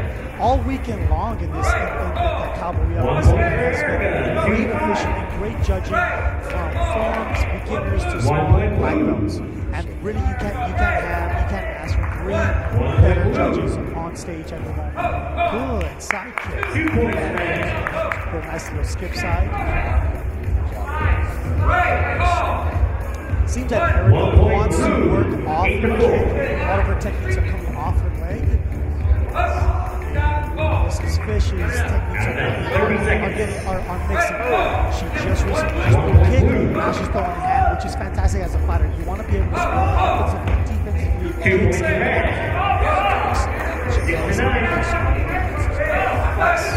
and just score with a very nice D side. Score with the bottom helmet. 10 seconds left. Ooh. Erica comes back with a kick. You see, therein lies the strategy. You're going to have a kicker versus a puncher. Now, a kicker can score a lot more points in a short period of time because kicks are 2 points. If you only work on your hands, you're kind of putting yourself behind the barrel. If there's 5 seconds left and you're down by 3, man, you should be working your kicks a little bit more. That's why it always, the winners always go to the people that kind of can do both. Kick, punch, offense, defense. Yeah, these ladies are super talented. That was a great fight. Great job to Erica, and congratulations to Serafina Fish. That was amazing scoring and variety there. So kudos to you, ma'am. Great job representing the Army Strong team. And one of my favorite promoters in the game, Mr. Mike McCoy, was up there with his cowboy hat. He hosts a small tournament, right, Mr. Mike McCoy? A small event in Orlando, Florida, and if you've ever heard of Disney World. I have heard of Disney World, yes. So Mickey Mouse. Small tournament. Yeah, so Mike McCoy, one of the co-promoters of the U.S. Open, one of my favorite tournaments every year. One of my favorite tournaments ever, yes. Grew up going to that, telling my age, but I still feel like a kid when I go back. Oh, yeah. It's a great time, Love it. man. I mean, it's a vacation destination for my school, for my students. We, it helps that it's in July 4th weekend, and we usually make our schedule around the U.S. Open. It's such a beautiful tournament, well ran. I believe it's ran by Promac runs it, yes. Has a lot to do now with helping with the underbelt side, especially. Which is probably the biggest side of the U.S. Open. The largest number is in the underbelt side, so it certainly takes the most team effort, and we pair up with a lot of other great regional people helping to coordinate and run that, and people like our friend Jeremy Roque down in South Florida. Amazing. Love Jeremy. His team. We got the legendary Terry Kramer and those guys to help out. So with our group and a lot of the group that's already there, it really helps that part of the U.S. Open continue to grow and get better as that event does. Just keep it growing. Huge numbers, yes. We're proud to be part of that. All right, we're moving along on stage. So we have, I'll click over our listing here that we have in front of us. Looks like we have the women's sparring finals coming up. So the same judges are on stage there, which always helps. A little less changes. And just validating, we have, looks like we have 3 ladies on our listing, but only 2 ladies on stage right now. Right. The one person we don't see is Lainey, representing Team Revolution. I hope she's okay, or I don't know if this is going to be a second round. That information. Okay. We'll find out as soon as we can from you guys at home. So right now, Caitlin is in the blue. That's a pretty blue color, by the way. That's yes. Nice. Blue and black. And we just saw Caitlin on stage for her Korean form, and she did the women's forms grand champion. She was one of the ones that got 399s, and now she's on stage sparring. We revert back to our conversation. Yes, we are seeing a lot more full range martial artists now. I love it. Absolutely love it. We're seeing Christina representing Team Revolution. She's out of the Houston area. Amazing, she's a great competitor. amazing kicker as well. Yeah, love watching her fight. You guys can't tell at home, Vito and I love every aspect of this sport. We love the judge, we love the coach, we love to be in there and not get beaten up as much anymore. Not as much as we used to. Love the training, but the beating it up is I could kind of stay away from. A lot of teenagers to keep up with. Yeah. So. Yeah. But I'll tell you this, I'm feeling my back, I'm feeling my knees a lot more often than I did maybe about 5 years ago. Oh, wow. Kaylin with a beautiful D side. Now you see Christina's trying to set up everything off of her leg. She just went in for a what we call a quick reverse or a blitz reverse. So if you were Caitlin Vaughn, you would certainly rest on your distancing. Yes, yes. You want to work on your distance, like you said. You're up. I believe she's up, so she doesn't have any real reason to engage Christina because she's up. But Kaylin right now, she's actually working her defense very, very well. She's controlling her distance. As Christina approaches, she's taking a quick step back, chaining her leg, and she's throwing a beautiful D sides. Hey, nice step in by Christina there. Timed that perfectly to get out of the way of the kick. Oh, nice good sidestep. Yes. You appreciated that angle. That was nice. Yeah. People that don't know, that is a very hard technique to do. People would say, well, she just steps to the side, but she has to time it correctly. Yes. Especially not to get follow-up kicks. Yes, yes. Yeah, if you time that off wrongly, I know Christina has a beautiful roundhouse, a beautiful side kick. So if Kaylin would have timed that off, that would have been an easy kick to the face, kick to the body. So very, very nice step off. So right now, with the women's grands, I believe it's 2 minutes. Yes. It's 2 minutes, 2 rounds. So right now they have a minute break in between. We see both coaches telling their strategies. How about if I was Christina's coach, I'd be like, you would have to try to break her distance off with fakes. How do you make a kicker kick? Well, you want to fake them. And my strategy would be you want to block that kick and then take off with a hand, or take off with a kicking technique. Maybe work more of her step-in timing as well, right? That seemed to work. Yes. Now, if you're Caitlin, on the other hand, you want to kind of keep doing what you're doing with your kind of keep on doing what you're doing. Kind of keep on doing what got you to the dance. That fake and kick, fake forward, take a step back kick. I have not seen Kaylin throw any hands. Well, as I say, she throws a body punch. Very, very good. Ask and you shall receive. Yes. Ooh, you see that? Nice I am loving her mentality on this. Kick, by the way, we say D side, so defensive side kick. That's what we're talking. And when we mean it, if you're watching this and you're not really sure, obviously if somebody is attacking you, so when this competitor's coming in, the other person steps out of the way and throws a counter attack, that would be defensive kick. Looks like Caitlin. Kaylin has won because of a 10-point spread. Ran up the spread, correct. Ran the spread. For black belts, there's a 10-point spread. If you are up 1, 11, 10, 0, 15, 5, the match is automatically over. Doesn't matter if there's 2 minutes. I mean, there's a minute 50, which there was about a minute 50 seconds left on the clock, or 2 seconds left on the clock. If you have a 10-point spread, you are automatically winner. I believe in ProMac, for the underbelts, it is the same rule, but is a 7-point spread. Correct, yeah, same rule. We just do a 7-point spread, which is much better for, especially an underbelt division where you have developing competitors, and there's really, we feel like there's less of a reason that anyone would need to be winning by 10 points. Yes. Now, when you There has been instances where it is a black belt sparring match and one competitor is losing by 8, and there has been instances where that competitor comes back. Yes. Comes back close enough. Very rarely with that yes, big of a gap, yes, but it does but happen, and it does the happen. higher level fighters seem to enjoy the match being a longer match and Yes. not just being over. The other side to that is like, well, if you're winning by 7 points, if we were talking about a 7-point spread, isn't that enough to end the match? Shouldn't it be enough? If you're just going to 10 points, are you just abusing the lesser fighter? Which maybe percentage-wise that is the correct way to look at it. But then as you mentioned, you have a high percentage at this level that 2 or 3 exchanges could go your way. Yes. With 2 or 3 kicks, even though I did well, but maybe just, all of a sudden it's 6-0. Yep. 7-0. Yes. But then over the next minute, maybe I get my act together because of our level. Yes, our and then timing. Maybe I yes. score 2 or 3 in a row. Now we're tied up again. It's hard to know what you're going to get, right? Yes, and sometimes you do get fighters that start off very, very hot, and maybe they'll lose steam that second minute. I always like to say that everybody could fight for 1 minute. Let's see in that second minute, and that's where sometimes the person who's losing will come back. Absolutely. So there are 2 sides to that rule and that conversation, and both are valid. It just depends on what the situation is. Unfortunately, a rule has to be equal for the competition. Yes. So it is what it is at the time. And on they're stage, moving along. That's on right. stage, we do have the Molina siblings. We have Michael Molina and Cody Molina. Showtime. Team Showtime, representing Team Showtime here from San Antonio, Texas. So they are homegrown, and they are representing their city on stage right now.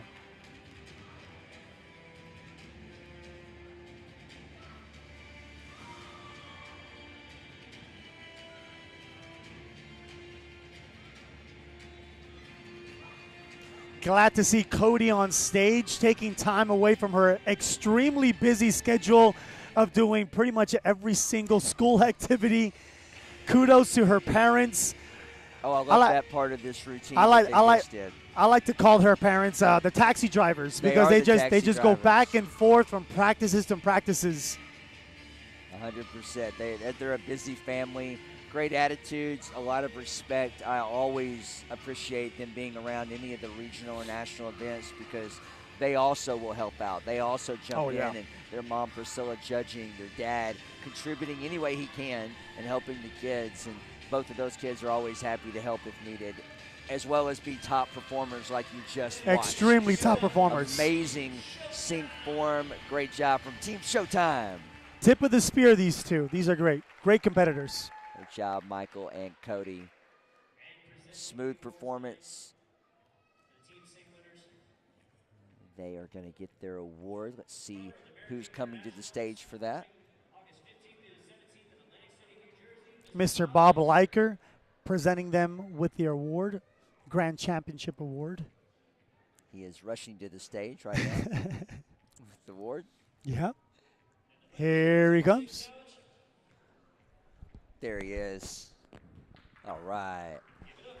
So, Team Showtime, Michael and Cody Molina are your Team Sync winners, and Master Bob Leiker on stage giving the hats. Great honor.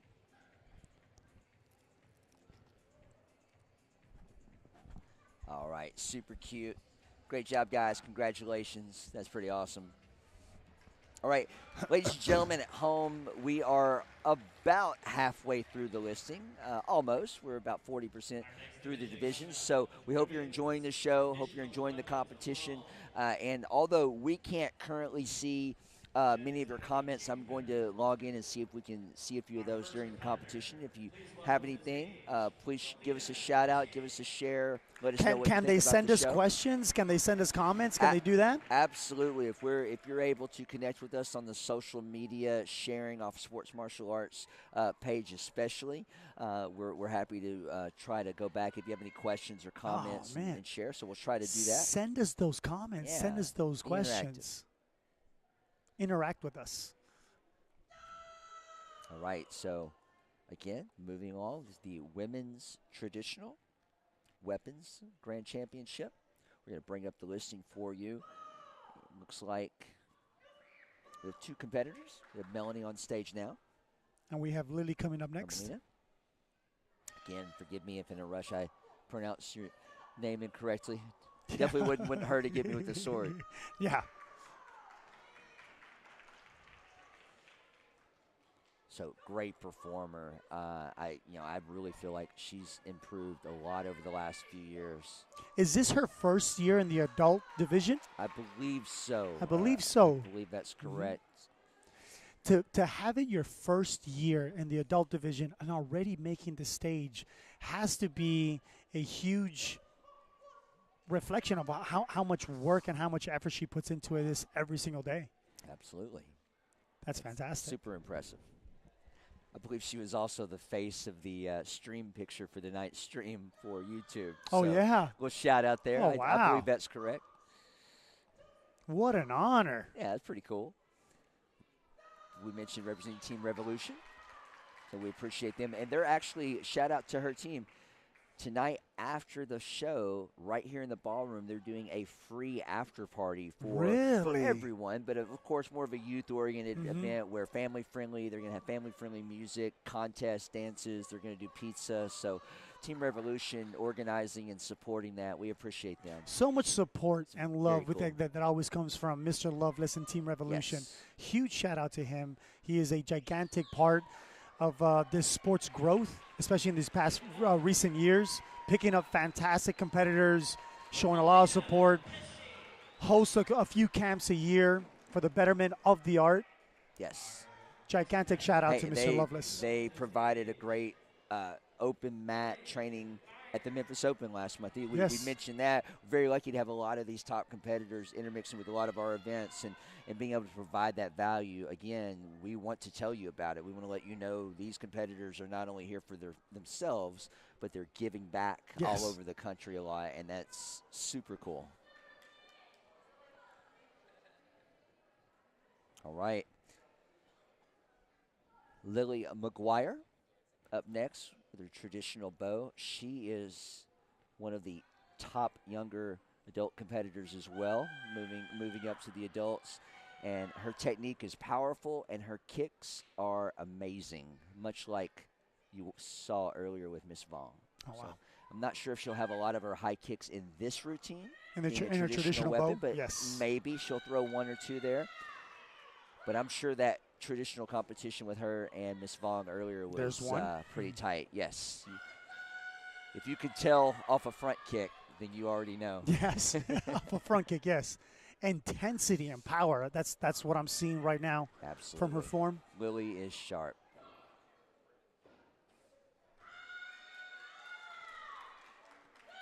If you can tell that story, if you could really piece up a scenario as you're doing a form like she's doing, it's what a fantastic form. Absolutely powerful.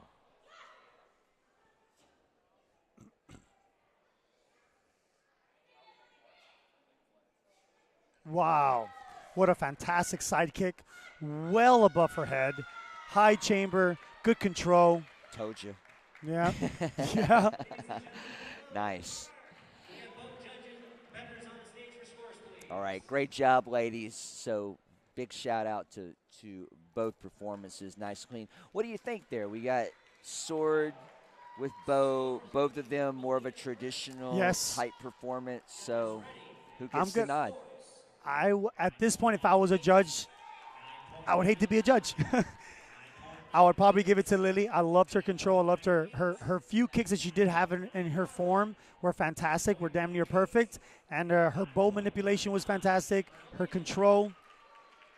Lillian did a fantastic form as well. So in-house, as they're calling out the scores here, again, we know at home you may not be able to overhear the in-house. So without saying a lot of the numbers, Miss Pesci, her scores were very divided. Okay. So that means Lily's scores are also very divided. So with a little bit of suspense here,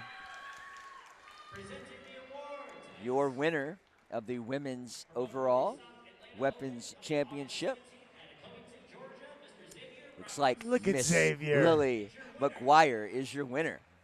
Congratulations, Miss Lily. Look at Xavier looking fantastic in his cowboy hat. I must say, our young promoter coming to the stage, giving out the award with the hat, Mr. Xavier Roberts, originally from Jonesboro, Arkansas, and I know that guy. You know know that young Jonesboro. man. Yeah, yeah, And yeah. he's now head instructor down at Destin, Florida at Resolute Wow. Martial Arts.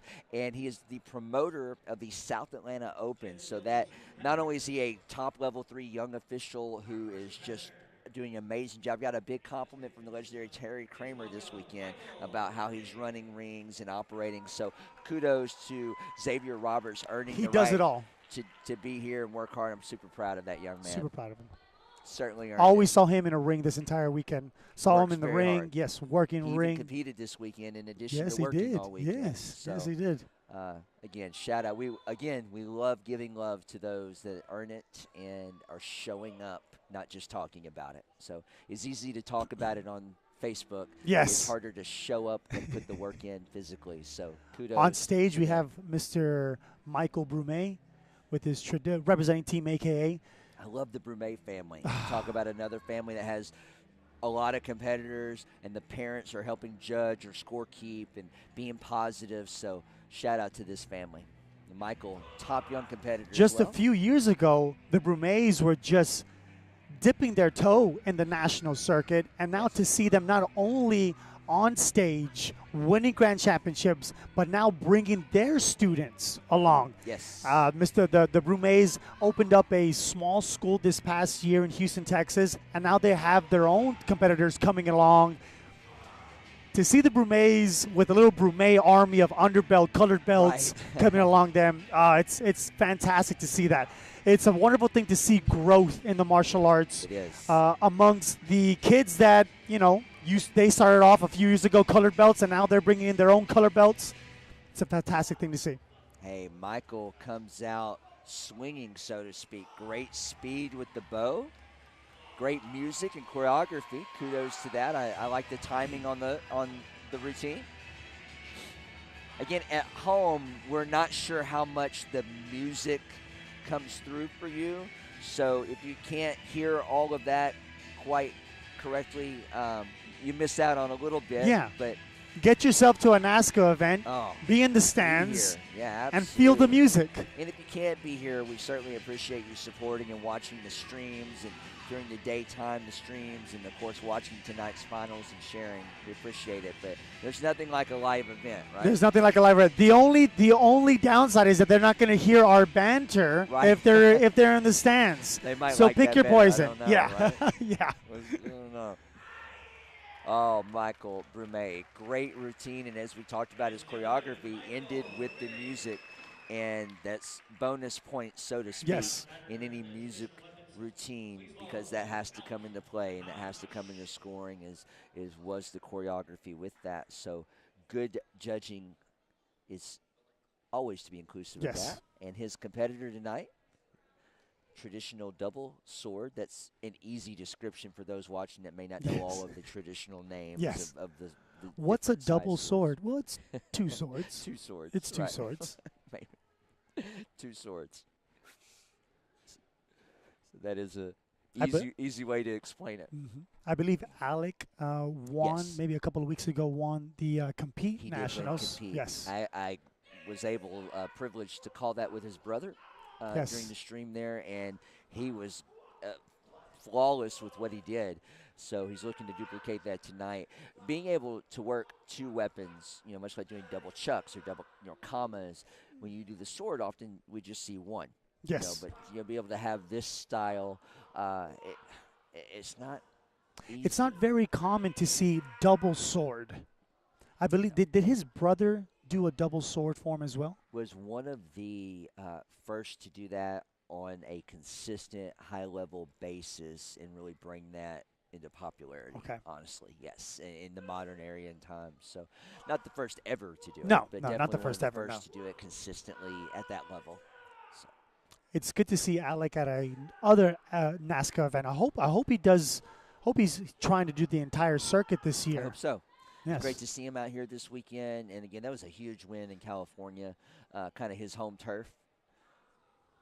So looking sharp here tonight, very clean, taking his time, and really doesn't matter what your knowledge is at home of what you're watching and the technique work. You could tell, obviously, doing the two swords has its level of difficulty. Having to control both of them, having to make them work together and still be powerful, be dynamic, balance, all the things. He's got a lot of spinning, a lot of manipulations there with his body and the movement. And Great try job. not to stab yourself. That's probably one of the harder things, right? A lot of people's like, I would do that, but I would be bleeding out, so can't do it. So it'd be it's going to be interesting to see with the judges scoring this. Both were of traditional qualification. Yes. With the bow form from Mr. Michaels Boumet. did have the music. Yes. Yeah, and they are allowed to use music in the finals, in the overall championship finals, even in traditional.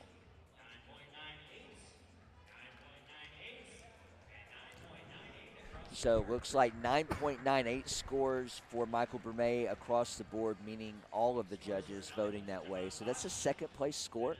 So that should mean that Alec will receive all of the 9.9 first place scores. Yep, and he does. So congratulations to both competitors for earning their berth and their right to the finals here. Yes. And Alec Johan Vosch with the back-to-back NASCAR World Tour Finals Look at wins. that. That's pretty impressive. On stage, you have Mr. Joe Johnson, That's right. promoter of the Heart of Texas Pro Mac tournament. Yes, sir. Out of the in Dallas, area. Texas. Yes, sir.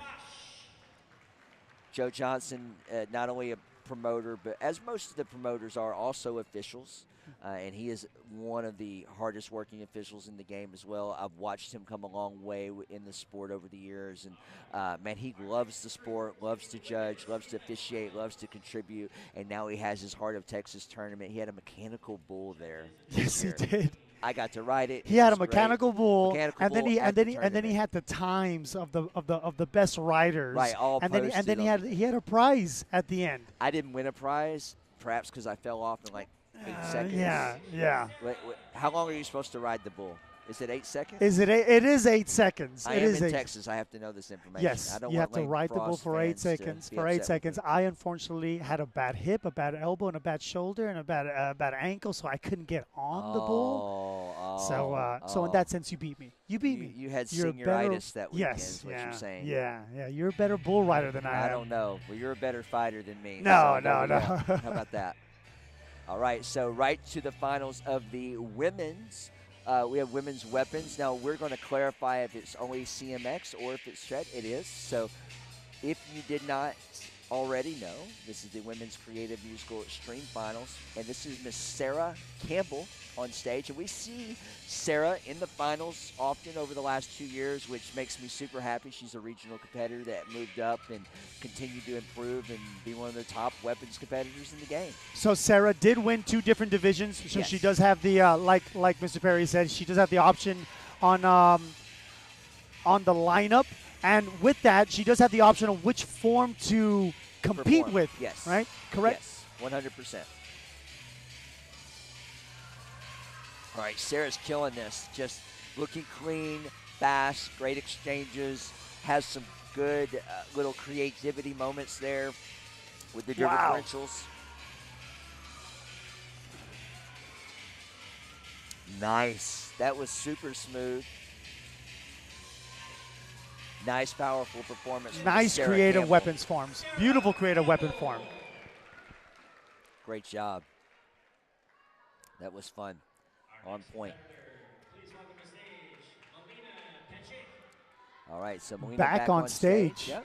So Back this on will stage. be obviously the opposite style of what she performed earlier. It is a creative, extreme, or musical, or combination of those. Mhm. They don't have to use music in this final, but It does help. It does help set the tone. It The does. right song could really push you over the edge. If it's a close division, the right song, the right beat, the right drop, as the kids say, drop the beat.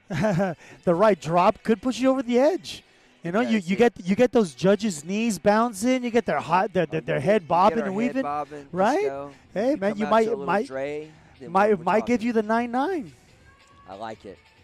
It does add to it if you do it correctly and have great choreography, and that is exactly what we're pushing in today's game.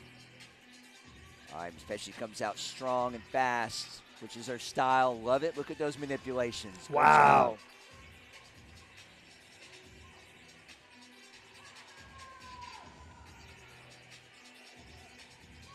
All right, worked a little tricking pass combo there. Oh, nice little forward. Now, since this is a creative variation. division, this is the creative division. Yes. We're not seeing any flips. tricks. We're not seeing any over 360 rotations.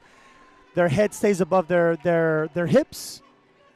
But even with those quote unquote restrictions, they're still doing some amazing tricks Oh, absolutely. with the sword and with their body. I love the creative division. It's actually, when you have more restrictions, when you have restrictions on what you can't do, it should force you to become more creative Yes. with what you are doing, right?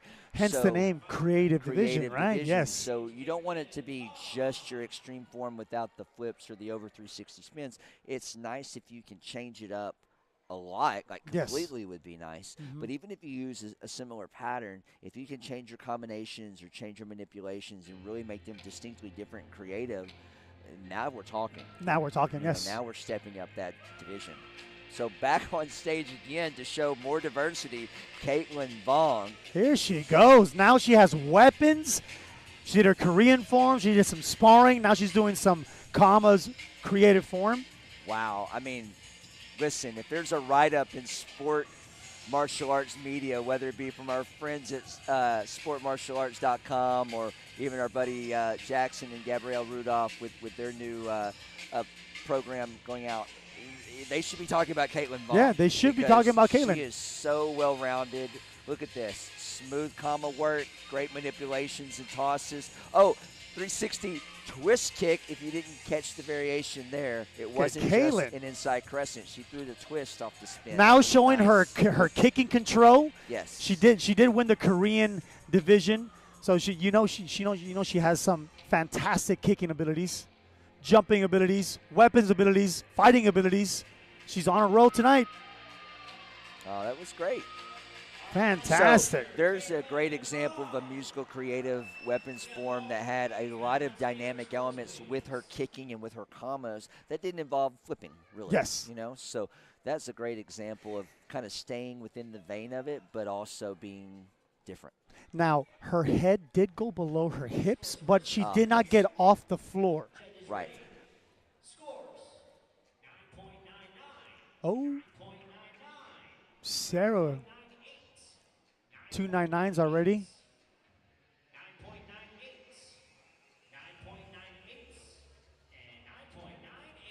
So 5.998 for Sarah Campbell. 299s.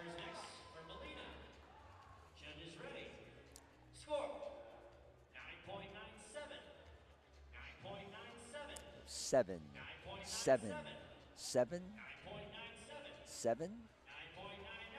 9, 7, and 7 for Melina. Great job. So at this point, we could say that Caitlin is more than likely going to get most of the 9-9s. Yes, it would seem that way.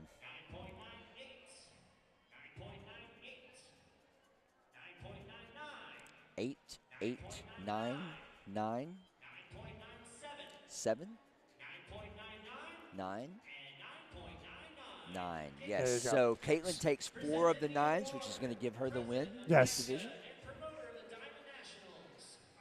So Caitlin really living the motto of being a full martial artist. Not only wins Korean, not only wins women's sparring, but she takes home also the weapons CMX division. Creative extreme Wow. weapons. That's huge. Wow. Yeah. So I'm glad that we were on the train of talking diversity earlier Right, tonight. right. So thank you, Miss Caitlin, for showing that and being a great example of the modern competitor, being able to do all of that, and giving her the award, the legendary Larry Carnahan. So not only is he the promoter of the Diamond Nationals, one of the longstanding top events in the country, but also the president of NASCA, the North American Sport Karate Association, and has kind of led the way for that organization for so many years, and always with style, usually cowboy boots himself. Usually with cowboy boots, Skinny yeah. jeans these days, too. He's Cowboy got boots, style. skinny jeans, and a nice blazer. And a nice Oh, blazer. always looking, Larry always Carnahan. looking dressed to the gills. Yes, outstanding. maybe one day we can be on that level. Maybe one day. You're working on it. Maybe one day. Yeah, I'm working on it. I'm getting there. Get I do there. have a picture of Mr. Carnahan whenever I get On the dressed. wall? Yes. Oh, yeah. Oh, yeah. Okay. My inspiration. Oh, all right. then. Okay. I like it. Here we go. The men's creative musical extreme finals for weapons. So Alec is back on stage. Looks like with the bow.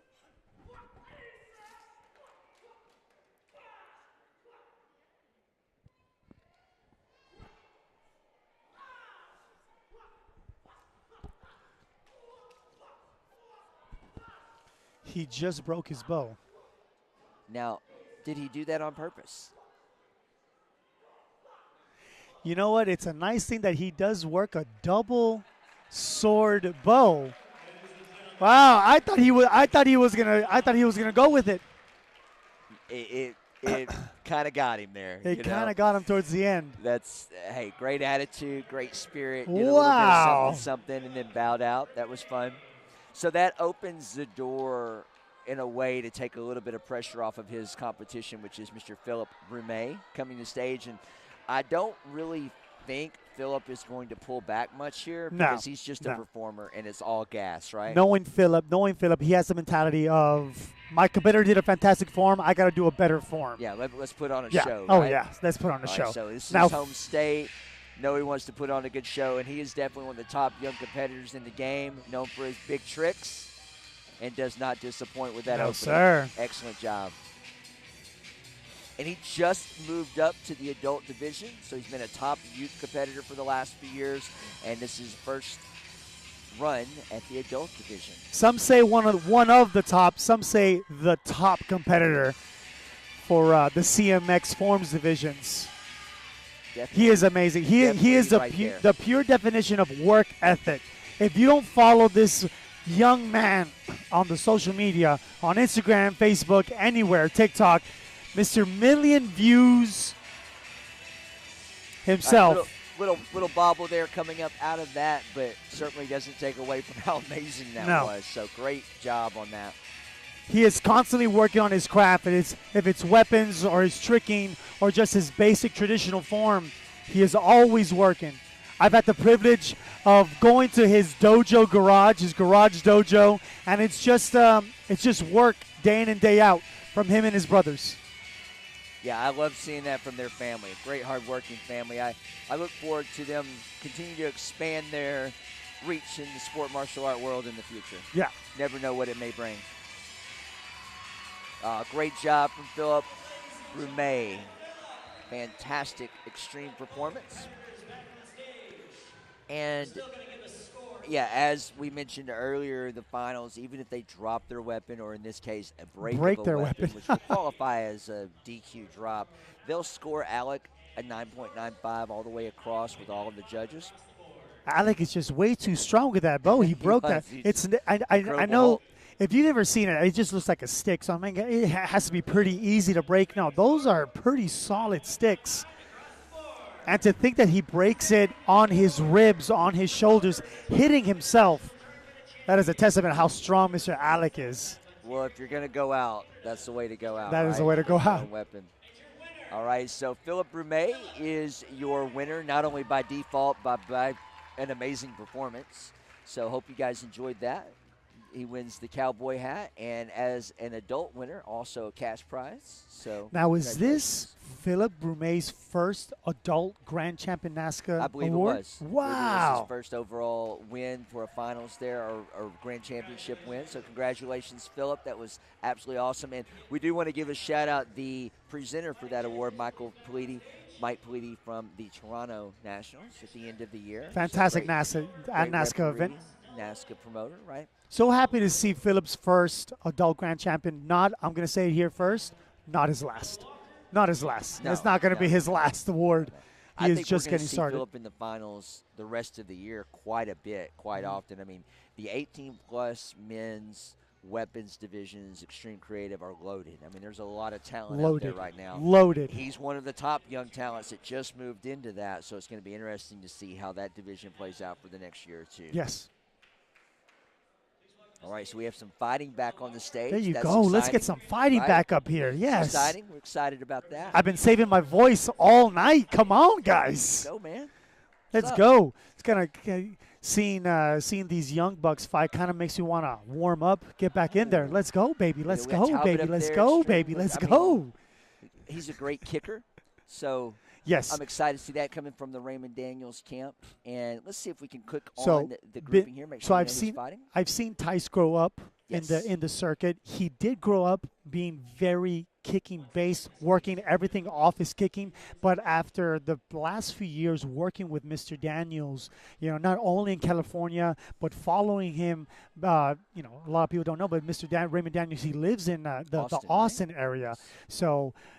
Tice following Daniels down here to, working with him, actually works at his school, one of his senior instructors at his school. Yes. So, I mean, working with Raymond, you're going to be getting better at your hands. And that's what Tice has done. Tice has put a lot of effort into his hand techniques these past few years. And seeing him fight yesterday and today, it's showing. It's showing. So I love that background. Yeah. And he's fighting one of the legends of the game now. Most active Kevin fighter in Walker, the circuit. Yes, sir. Active fighter all over the country. As we mentioned earlier, I mean, from Memphis to Atlanta to Florida to Texas to New York. He was in Europe, I think, like a month ago. No, Kevin is super active and testing his skills everywhere, supporting everyone, and certainly one of the top fighters in the game. To all the promoters out there, give this man a flyer. He'll be at your tournament. Yeah, I heard that. All right, so I'm excited about this fight. These guys are going to take a second, probably feel each other out as far as their timing, their distancing, their movements, and if their fakes are working. Now they're not a mystery to one another. They have fought many, many times. So it should be about a 30-second feel part of the fight. Yes, there. after that should be high energy. Yeah, high energy, high scoring. We see that. Tice working on his hands. Tice getting that point. Nice step in. And with this being the welterweight grand, this would be the lightweight grands. This would be the lightweight grands. Yeah, I think they pulled him over into the welterweight grouping for the grand. So okay. They pull the lighter of that weight class in this, and I don't know that we're going to get to see the lighter, the bottom weight classes in the finals. I don't tonight. believe so. I don't believe so. Yes, I believe believe it was just the two heavy and the two lighter division winners. Of that, yeah. So since we didn't see Christian and Alex fight for the heavyweight. Right. So now the only fight that we have for the men's side is going to be Tyson Kevin. But what a fight to have! Oh, we great, do have nice splits. We do have 2 rounds of this, so it's a 2-minute round, 1-minute break, and then they go again for 2 minutes. The score is 2-4. I believe Tice and team representing Team All Stars is winning. Kevin with the step in. We had Tice with the high chamber, but Kevin finds a way to get that step in over that high chamber. Not Scores easy, 3-4. Man. He's such a great. Well, both of these guys are great kickers. Oh, Kevin carrying him over. And they were talking. They were being friendly there. It was funny. And Mr. Garrett realized that immediately, but he was trying to make sure he was safe. Again, Mr. Garrett, no stranger to judging these fighters even. So they respect him as a judge, the ring there.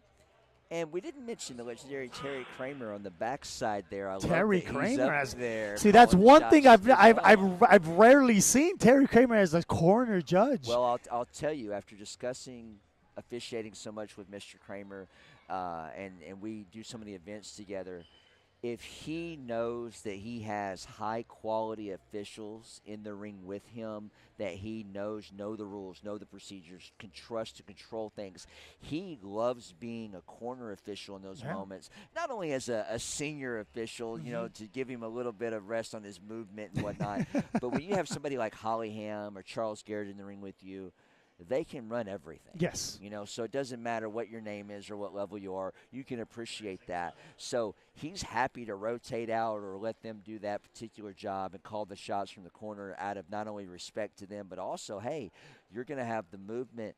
Let's go. Yes. So I love that about Master Kramer, respecting and, being a part of the growth of everyone else, as a legend. So now we got our second round of this match. That's right. The score is 5-3. Down by 2, Kevin's down by 2, but believe you me, not out of it. Like we said, Oh, good nice body step in helmet. with Good that. body But helmet. the counter was great, too. Yes. You notice how we both mentioned the different techniques Yes. in that exchange. I love that. Look at that. Tice coming around. Out of the 6 points, Tice has scored 4 of those points with hands. Not a one-trick pony anymore. Tice really elevating his game, his sparring game with his hand techniques. I would agree with that. Huge Absolutely. testament to his instructor. Last event that I watched him fight, it was really the same story. I was surprised with more of his handwork. Not that it's a brand new thing. Yes. But as you mentioned, with his background, with his kicking ability. Good seeing D-side. me oh, that was great. So the timing on that, especially as fast as Kevin is coming in, that is not easy to do. So awesome. So obviously Kevin working, really trying to close his gap sooner to eliminate Tice's kicking. But as you mentioned, you're just scoring with the hands. Yes. Coming over. So now as at this point, now Tice he has 1 minute. Now Tice has a very hard decision to make. Does he attack? Does he keep the pace, or does he work just defense? Does he work his D side? I feel like he's deciding to do that to keep the distance, and then popping off with the body helmet. Yeah, he's attacking. He is breaking up he's breaking that was up a semi-attack, right? Yes. I mean, he's kind of standing his ground there. He's breaking up his rhythm, breaking up Kevin's rhythm. Going backwards, going forwards, throwing some fakes. 10-4. Tice is up by leading. 6 points. Now up by 5 points. Oh. Gear malfunction. Yeah. I believe it's a gear malfunction. So at home, if you're watching the rule on like gear malfunctions, that type of thing, some of it is situational, only meaning if they have an exchange and a piece of gear flies off, the judges will allow it to be fixed without a penalty. Back to the action. If Tice were to get now he's only down by 2. If Tice gets 1 point, he has a better cushion. He gets the 2. He gets the 2. Goodness. Tied up. Oh, and he comes underneath. Does it score? You got one. You got one by Miss Ham. Nothing. First point wins. I thought that Master Kramer might have been in position for that. First point Never wins. know. Oh, does the D side score? It certainly does. Oh, my goodness. And the dead man fall from Kevin Walker after scoring the come from behind. The comeback off kick. of 6-7 points. Oh, my goodness. The comeback. Now, I have to say, that was a great fight. Tice was looking great, but what a last-second comeback from Kevin Walker. Oh, my goodness. Coming back. I believe that he was the most he was down was 7 points. 7 points. And we go back to what we were saying, that 7-point spread or that 10-point spread as a black belt. It's down 6-7 points and still came back to first point wins.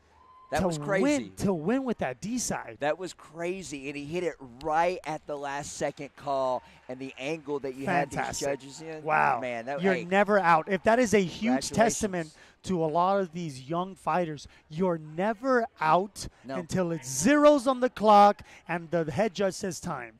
Well, you're never out. What did we just talk about with the 10-point spread rule, right? And we said at this level, you could come back. Fighters often like the 10-point spread rule because of what you just saw. Yep. Now, again, regionally, locally, with underbelts, the 7-point spread tends to be a little safer, a lot more sense. Better. Makes a lot more sense. At this level, I love either the full 2-minute time frame or the 10-point spread because of that right there. That was exciting to see that. It doesn't happen that often. It doesn't happen that often. But when you get, like you said, when you get two extremely high caliber fighters, it can't happen. That was can't great. happen. That was great. Kevin, Congratulations to Kevin on that comeback. I mean, Tice, great fight. Looked sharp, awesome. But what a last 1 minute for that. 30 seconds. Last 30 seconds. I mean, really, My 30 goodness. seconds. My goodness. Yeah, hey, at home, I hope you guys enjoyed that. And that will probably be a much reviewed last round. Yes. There. I like that. All to the young fighters. Work your kicks. 2 points are better than 1. That's what I'm saying. Work your kicks, work your hands, work your defense, work your step-ins. Very, very good fight. Man, that was something. All right, so moving right along, they're making sure that they have the music cues correct. I think on screen you see Abigail, I believe, Hunk, is how you pronounce the last name. Again, I apologize, Abigail, Hunk. if I get that wrong. Please correct me in person if I'm wrong. Some say Abigail Vito, but we'll just say Abigail Hunk. Understand. Yeah, I get yeah, the, you got that. You got that I got reference. your time You got in it. there, my friend. I see. So Abigail, coming out with the extreme form. Representing Team Freestyle from California. We watched her earlier with the team Yes. in demonstration competition.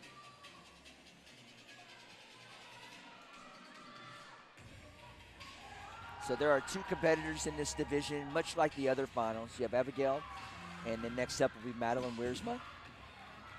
So Abigail coming out strong. Wow. Couple of great passes, taking advantage of the space of the ring, a little back and forth to keep the judges' eyes moving. You could say that was part of a strategy of putting together the routine. All right. Makes your way to the corner for what you would say is a tumble pass. I love seeing that on the CMX side when you can have a competitor go from the right side of the ring to the left side and then switch it, go from the left to the right side. I love that. It's when those competitors only go one direction. It really pigeonholes their creativity. If you could go from one side to the other side and then forward and backwards, again, I go back to telling that story, filling up the ring. So Abigail did a great job there. She, definitely had great ring usage, great techniques. That side kick at the end was nice. Very nice high chamber kudos kick. to you, Abigail. I like that. That was great. So now we see Madeline coming in with a complete opposite with more her traditional form. Yeah, and Madeline's again, like she did her traditional sword earlier. Her creative, extreme musical stuff is high level.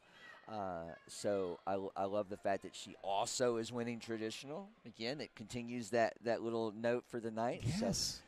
That full range martial artist. Here we go. Madeline with her traditional form performance.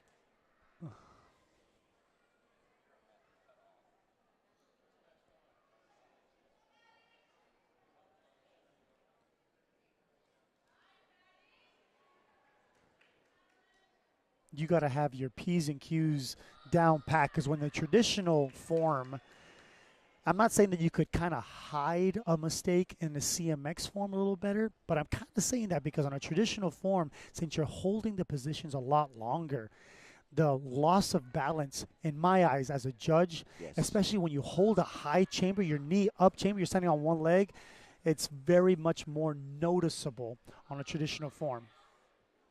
Now there's levels to it. I mean, of course, you're not going to have Maddie. She's not doing a flip. She's not doing anything, any type of head below her hips type of thing. But it's still, they each have their difficulties. Yeah, and how you're doing a traditional form or routine makes a big difference too. The level of power, the stance work, the breathing, the precision, the snapping, the fluidity, you can do that in a weak way, a mediocre way, or you can do it at a high level. And, at a higher level, it looks smooth yet difficult. Yes, it looks the part. So a young competitor like Madeline, obviously demonstrating a great flow, great patience. She's not rushing anything. Oh, nice, very nice. Clean if you didn't see that, right before she landed on the floor, she threw a jumping side kick to the corner. Nice little variation touch to that, depending on how you're used or accustomed to seeing this particular traditional kata. Great job.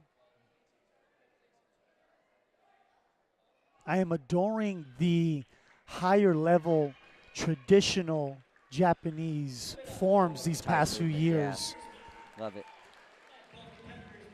All right, great job, Maddie. That was smooth performance. So Abigail will be joining her on stage so that they get their scores.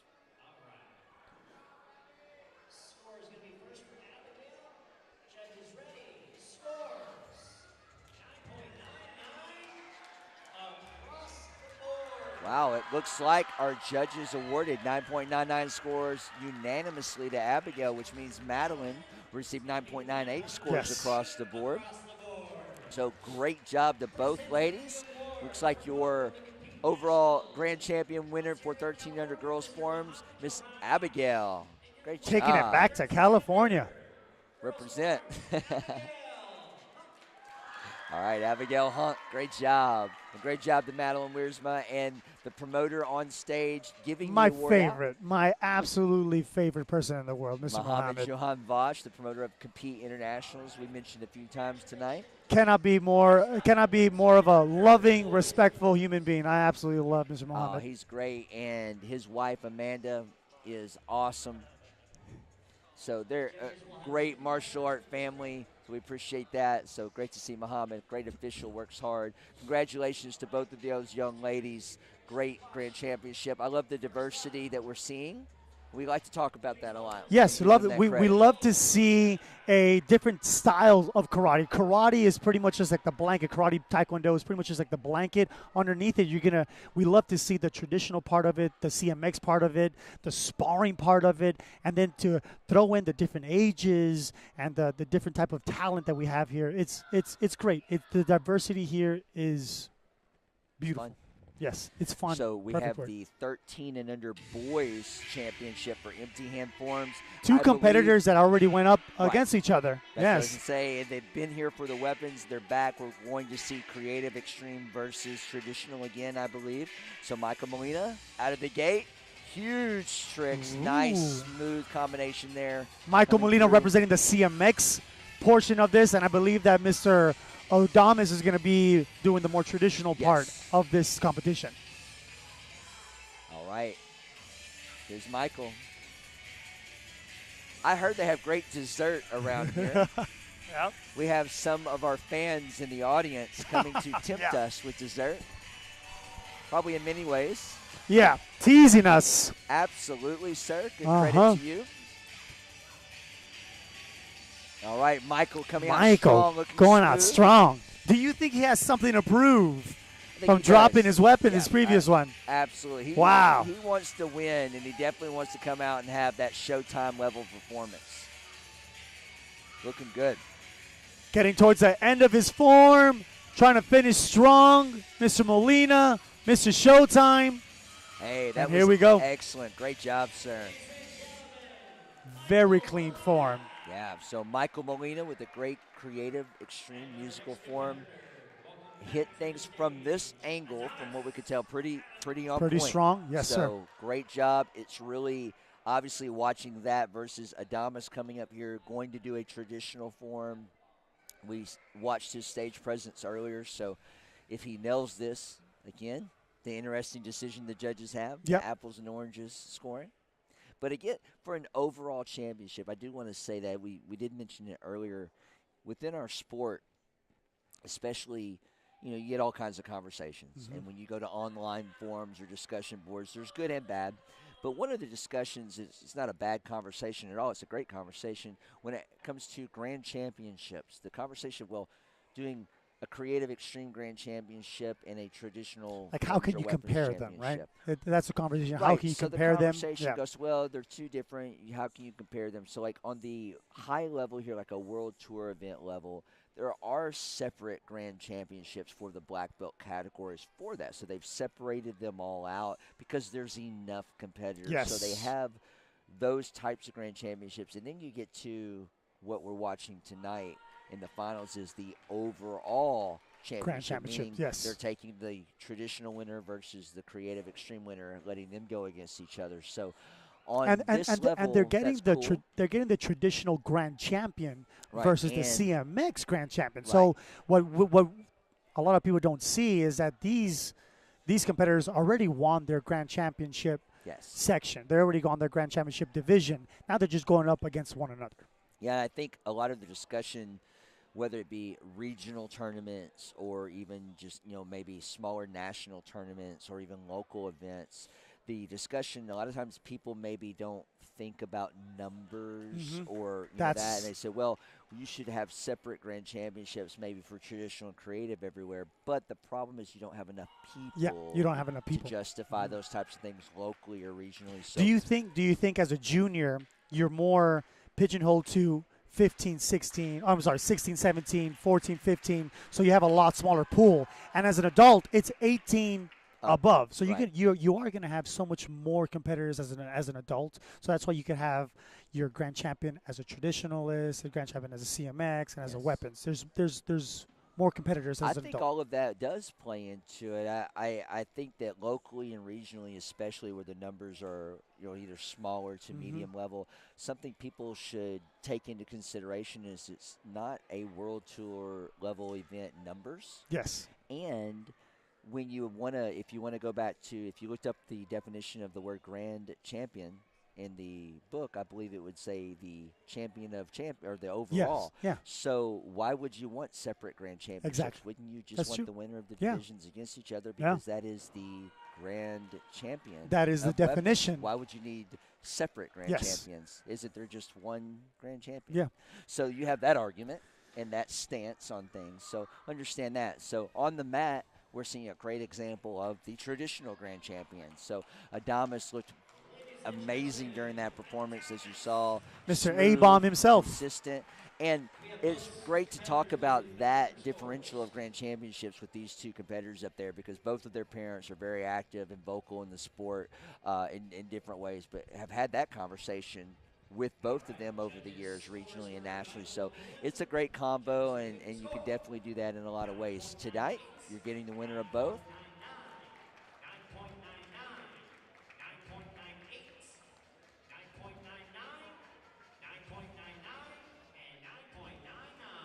From our end, it seems like Mr. Molina is going to be taking the grand championship, but let's see. Let's see.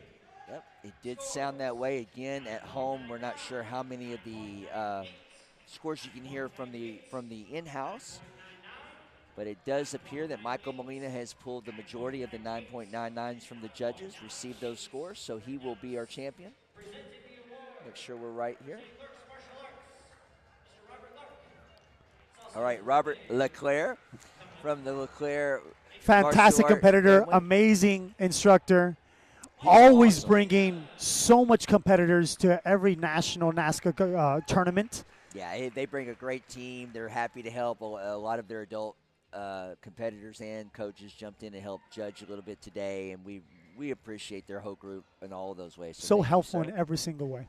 Congratulations to our man Michael Molina for leaving with the cowboy hat. He can add that to his sombrero and his guitar and whatever else they have at home. All their awards. So both those two competitors are 1-1 tonight. Is there is there a chance we're going to get a third competitor? I think they should spar. Oh, Wouldn't that bring it home? yes, that would seal the deal, That wouldn't would it? bring it home. I bet both of them would. They're pretty feisty Oh yeah. young men. Oh yeah. All right, I love the production here as we keep moving along. Right to the stage is we're back to the ladies. To We the have women's Miss zone. Cody Molina Yes. representing Team Showtime. Yes. Born and raised here in San Antonio, Texas, so this is her backyard, quote-unquote, backyard tournament. This is the 14 to 17-year-old championship, We have Miss Cody Molina doing a traditional Japanese Okinawa form. and this is overall. So I would assume, as Cody's doing traditional, her competition is Alice Gross. Next, she'll be doing the Creative Extreme. Cody is one of those competitors, as we talk about diversity and competitors doing all these divisions, she does them all as well.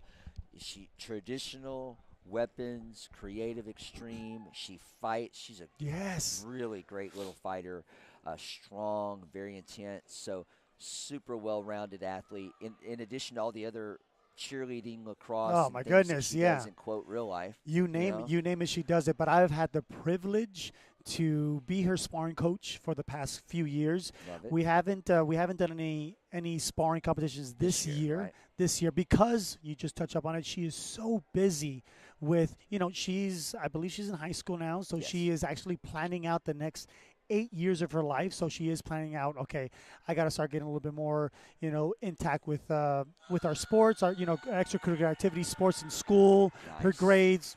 She's planning college. So as of right now, she is doing a lot more forms than sparring. But believe you me, I'm going to get her back in that ring. I enjoyed watching her fight over. She's years as a feisty. junior. She's definitely feisty, fun to watch, and she's putting on a great traditional performance here. Great pacing, and just like her brother, and the name of the team, Showtime. Team Showtime. They put on a show on the stage. They work very, very well under the lights. Team Showtime, baby.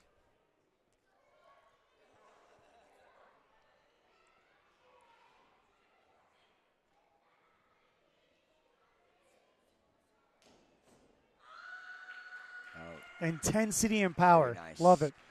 Cody always brings that to the stage.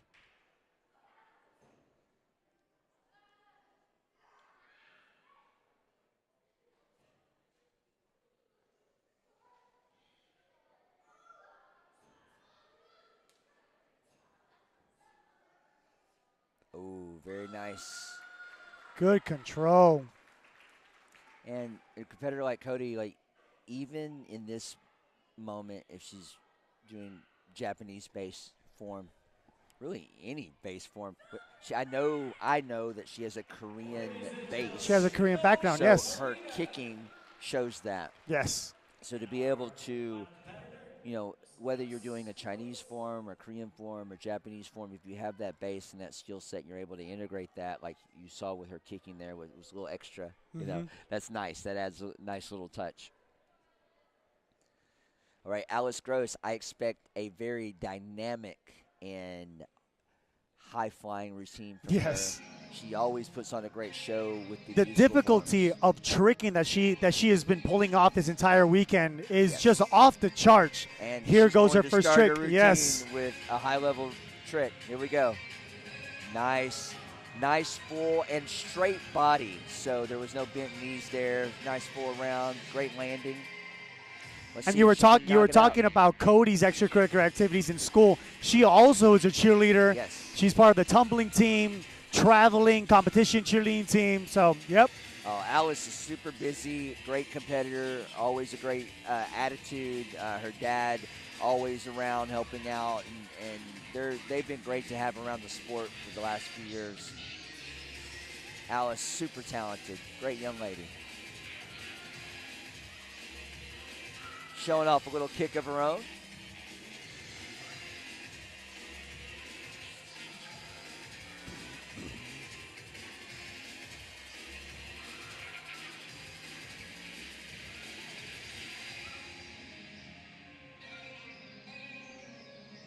Oh, nice.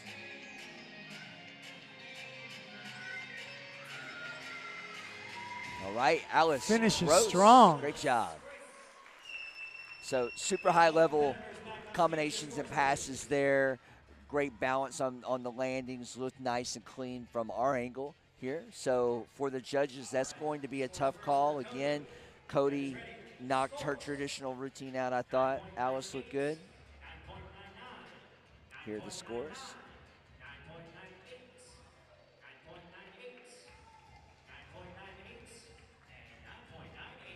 All right, so 5.98s for Cody. It sounded 2.99s, yes. 2.99s. So that means the opposite should be 5.99s for Alice and 2.98s. So yes, that will mean that Alice Gross will take home your 14-17 NASCA overall girls Forms Grand Championship.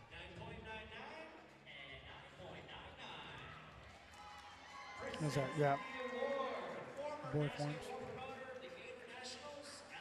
Yeah, all right, to the stage, one of our OGs. Mr. Charlie Lane. Mr. Charlie Lane, that's right. And that is his son on the in-house mic, yes. Alex Lane, who, great referee, a couple of great sport karate family. Family, yes. Absolutely. So congratulations to Alice Gross, your winner, and Cody for a great performance. Both those young ladies, amazing job. Thank you to Mr. Charlie Lane. His past tournament in the past, the Gator Nationals down in Florida, was fantastic.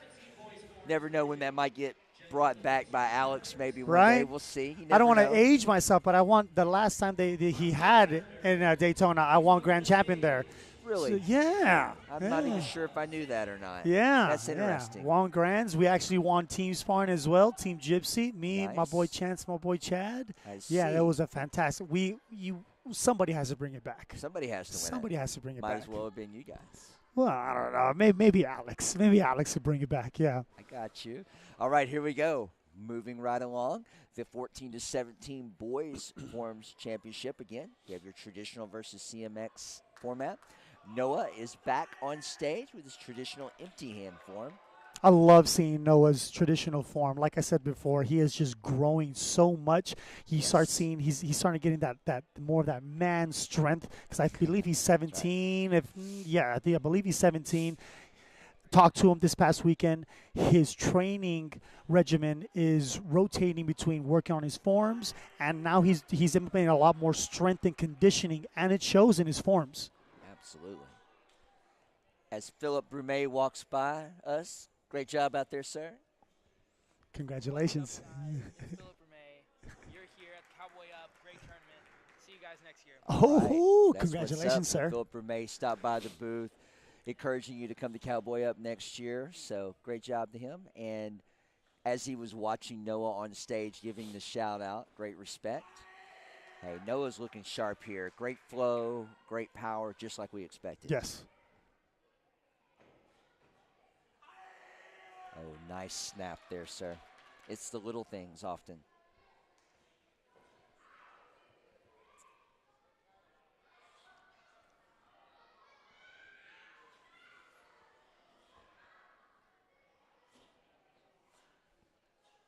Good control. Very nice. Again, representing Team AKA. We have three kicks coming on. 2, 3. I want to see a fourth. Ooh, What are we talking about here? You want it, you got I it. want it, I got it. I like it. Like Burger King, have it your way. Noah's performing a very strong form, making it kind of hard for Judah. But if there's one person in the circuit that will rise to the occasion, no pun intended, because he jumps through the roof, it is Judah. Hey, great job from Noah Sansa. Great job, sir. Yeah, fantastic traditional performance. And as we mentioned, his competition of the night, Judah Sagawa, back on stage from the San Diego, California area, representing Team Freestyle. And as you got to enjoy earlier in the night, he is a high flyer. I have a feeling we're going to see the same thing here.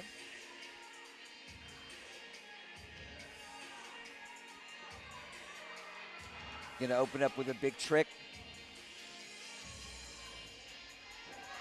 Outstanding execution on that.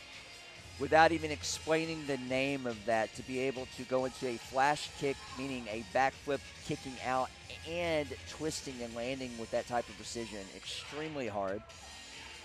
Great opening.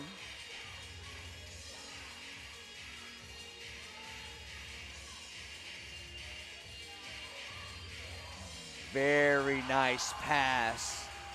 High level there, coming across the stage. Gave you 3 turns at the court. Very nice. Demonstrating that power and presence. Oh, with a nice double into the, for lack of a better term, superhero pose there. Oh, that is extremely difficult. At the end of the form, Webster essentially front flip off 1 foot type gainer movement, if you would, into the split. Very high level on point performance from Judah Sagawa there. So that makes the judges' job even harder to pull off. We have the excellent traditional form from Noah, and then you have the phenomenal extreme form from Judah. Sounds like our judges are doing 9/8 across the board. I want to wave to our gallery here in between the scores. Avery Presley with the hat earlier on stage. That was great, man. Hey, call it like we see it. That was great. So now your scores for for Judah on stage. All 9.99s for Judah Sagawa there. And what a final. Such a great, strong performance from Noah. And beautiful extreme performance from Judah Sagawa to bring it home. Congratulations, Judah. Oh, man, such a smooth, on-point presentation. Definitely earned that win. That was great. And our friend Kurt Shyrock on stage, one of the top referees in the game, obviously top coaches. He is the coach of Caitlin Bong, who's been winning so much. Everything, tonight. really? Yes. So Look at that. kudos to Not Mr. surprised. Master Not surprised Shyrock. coming from a great We- pedigree. Hey, Yes. not only is he doing a great job coaching, obviously producing great competitors, but he's been in the game for many, many years. He's a great referee and official. We appreciate all the support. So we want to Saw give him shout out working to the nonstop. competitors and the people that make the Yes. sport run. So The we love it. competitors and the people that make the competitors. That's yes. right. That's right. Love it. So moving right along to the men's final. So specifically the men's 18 and over traditional empty hand final. We have William Smart up first. We'll also have Larry Gonzalez and Diego Rodriguez. Also known Flores. as DG. DG. DG. and Pia. Now he does have 2 wins for this grand champion. He has 2 chances. I believe he won the traditional challenge He did. on And the Friday. 18 plus Japanese. I 18 plus believe. Yes, Japanese, sir. yes. And then William was the winner of the Korean, and Larry earned the Kippo berth. So we're going to see a lot of diversity here. You will see 3 very different styles of traditional form. But they all fall under the traditional blanket Category, right. Yes. Right. With the Mr. Smart's form, the Korean form, you should be seeing a lot more higher kicks, maybe even some jumps, some jumping kicks, spinning techniques as well. Yeah, and the flow presentation of a Korean traditional form, whether it be a Taekwondo or often Tang Sudo base, which is really, I believe, the Leclerc's background more than not. The nice popping side kick, nice uniform was nice pop there. If you heard that in house, but the stance work, a lot of times the transition is it just has a different feel. It has a than different, Japanese. yeah. although I it's think you hit it traditional. perfect. A different pace completely. It's a little quicker, but it does fall under with the traditional aspect of the stanzas. How deep they are, how low they are, the power, the control, the snapping of the like we just heard, the snapping of the uniform. But yes, Doesn't matter what style traditional form you do. A lot of times people get, unfortunately, maybe a certain conversation in their head or a bias or, well, judges don't like Korean or judges don't like Japanese. But very often I find it's how good are you? yes. How good did you perform? Did you perform the form? Yes. And if you do an excellent Korean-based form, an excellent Chinese-based form, an excellent Japanese-based form, now we're saying, okay, who did the best overall? Well, you're going to have a lot of people with different opinions. Yes. There, you know Yeah. what I mean? But often the best power, stances, flow. We go snap, back to the presentation, basics. We go what are back those to your basics. attributes? Yeah. Mr. And Smart did a fantastic that was form. excellent. Yeah, very clean, great, beautiful kicks as we highlighted there. Now you've got Larry Gonzalez on stage, and this is his second NASCA World Tour Finals in a row as well. Really? So he performed and made the finals in California, was on point as always, and a super nice guy, by the way. One of the best. Mr. Gonzalez is performing a Kempo form, Kempo traditional form. So we touched up on the pacing, the type of techniques, the stanzas. Now a Kempo form is something that you can see across the room. Looks like they're in a fight. Looks like they're in a fight. Yes. We go back to what I reiterate what I've been saying is that you're telling a story, and Mr. Gonzalez tells a very good story during his form. It's a beautiful way to explain it. I feel like the form, the routine should be a storytelling, right? Especially if you have music. But even if you don't, like in this scenario where he doesn't have music, you can hear the pop, you can see the snap. You know he's breaking limbs in that imaginary world, right? He's beating up all the ninjas on stage. Yes. And like you said, all those snapping and popping, that's Mr. Gonzalez hitting himself. That is. You're told as a child not to hit yourself. Yes. I guess there's exceptions. Yes. Right? Don't hit yourself until you go to karate class. Until you go to karate class. Some might argue you're supposed to hit the opponent, but that's not what the presentation is here in this. So I think Mr. Larry would appreciate the humor in the conversation. He's looking fantastic as always here. So going back to the excellence of what you're seeing. Great job, sir. His flow's been great, nonstop. on point as always. As always, I believe that Larry actually won grand champion sparring for the 40 and over as well. So kudos to him. Are we talking about diversity and Yeah, ability to do look at multiple that things again? full range martial artist. Not only is he on stage for Forns, but he also fights. And he also, I don't know if we touched up on it, he represented Team Revolution. That's right. On stage, we have Mr. DG, just absolutely winning pretty much every category that he was in this weekend. Diego has got such a cool spirit about him, watching him grow up over the years. And as we mentioned earlier, his sister Sophia, who's not here this weekend, but she seems to also be everywhere. She was a big winner at Compete in California and at the Memphis Open last month. She had a busy month. But as a team, they're dynamic. They win sync a lot. As individuals, they've taken their traditional performances to another level. And Diego's about to show you one of the top current traditional forms in the sport today.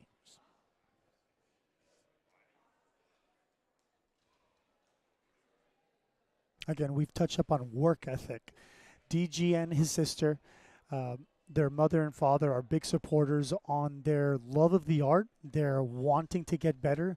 They're constantly in the gym, or they're constantly in the dojo. They're working on their strength, on their conditioning. That's what a lot of competitors don't know, or I don't know if they don't know, or they just don't want to realize that their strength and conditioning resonates and represents their either forms or their sparring so well. If you are not working on your strength and conditioning, if you're not working with a little bit of weights, if you're not, running if you're not doing your road work every day or every other day, you are missing out. You are only doing half the work. And DG is a prime example of that. He does his road work, he does his strength and conditioning at the gym, his weights, and then if he's not there, he's at the dojo or at his house working on his form, working on his craft.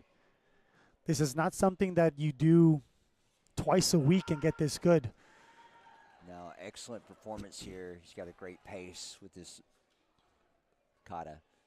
His focus energy's been on, so as expected, on point. Wow. Beautiful technique there. Landed that with just on point precision. Great balance, so that was excellent. So in that jump turn, you're supposed to land every limb at the same time. Equally, and he did just that. He did. Now, there's an easy way to do that jump, but DG decided to do the harder way. Again, this is on stage. This is the finals. No holds bar. He did the hard, full rotation way. Yeah, fantastic job. Outstanding performance from Diego Rodriguez Flores to cap the division. Wow, that's a great final. Excellent Korean performance from William Smart, Larry Gonzalez with the Kempo performance we spoke about, and to finish it out, the great Japanese traditional performance from Diego. See how the judges felt about all that? 9.98, 9.98, 9.97, 9.97. So looks Very like good. William pulled 2 9.7s and 9.8s from the judges. So, scores for Larry.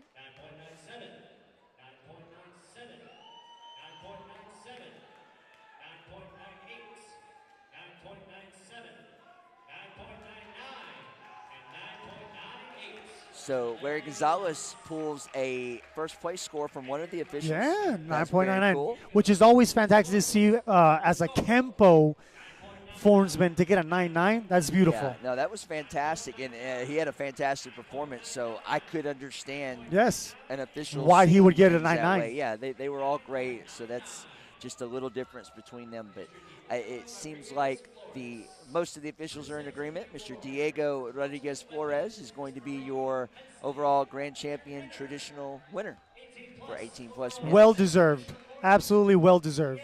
Oh, that was fantastic performance once again from Diego. Getting his hat, working his lasso dance. I like that, Diego. Hopefully your mom is watching at home and appreciated that. I missed his mom this entire weekend. Yeah, it's we miss Carolina. Carolina, if you're watching at home. We miss you, Carolina. It's not the same to be at a NASCA event, not see Carolina here.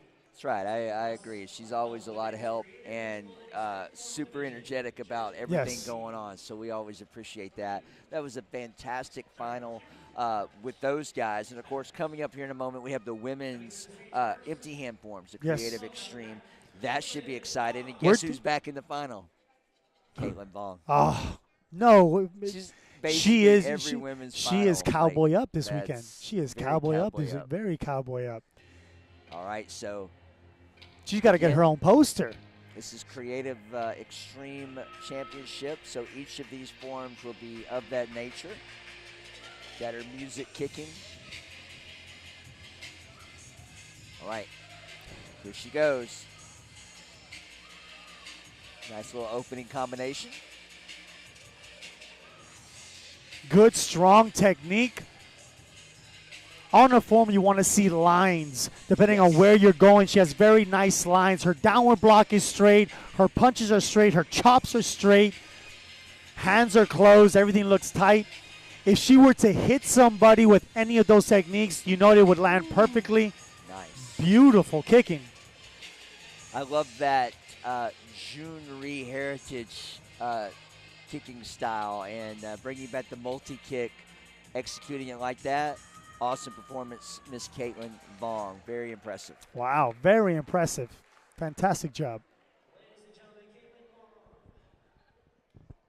She's having quite the weekend. Great job. All right, so competition to the stage, Miss Lily McGuire. We watched Lily earlier with the traditional bow in the weapon final.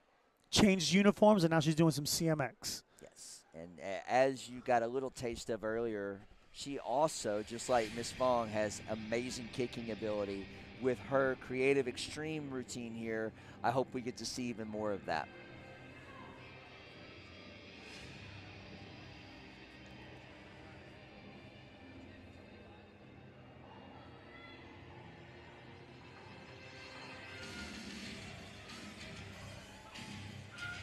So Lily representing Kick Team out of the South, I believe the Georgia Very area. nice. Nice opening combo, clean hands. There goes those Boom. kicks. There's one of those nice kicks. Tumbling pass coming up. Good flash kick. Nice flash, very smooth. Landed very good. More kicks. Should be coming up at the end of her form. Going to hopefully finish strong. Nice Solid. side kick. All right, great performance from Miss Lily McGuire. So a similar style routine to Caitlin, especially highlighting a couple of their kicks there. Yes. It's just these two head-to-head. I think Caitlin won in extra divisions, so got to choose which routine. So out of that, what do you think? Who had a little bit more snap and pop there? I like fighting, so give me a fighting question because this is too hard. I gotta pick one of these two amazing girls. That's hard. But you know what? We'll leave it up to the judges. I heard a couple of nines. I heard a couple of It sounded eights. as though the judges were a little divided. A little mixed on too. What they saw there. So we'll see how the maths. It's 299s.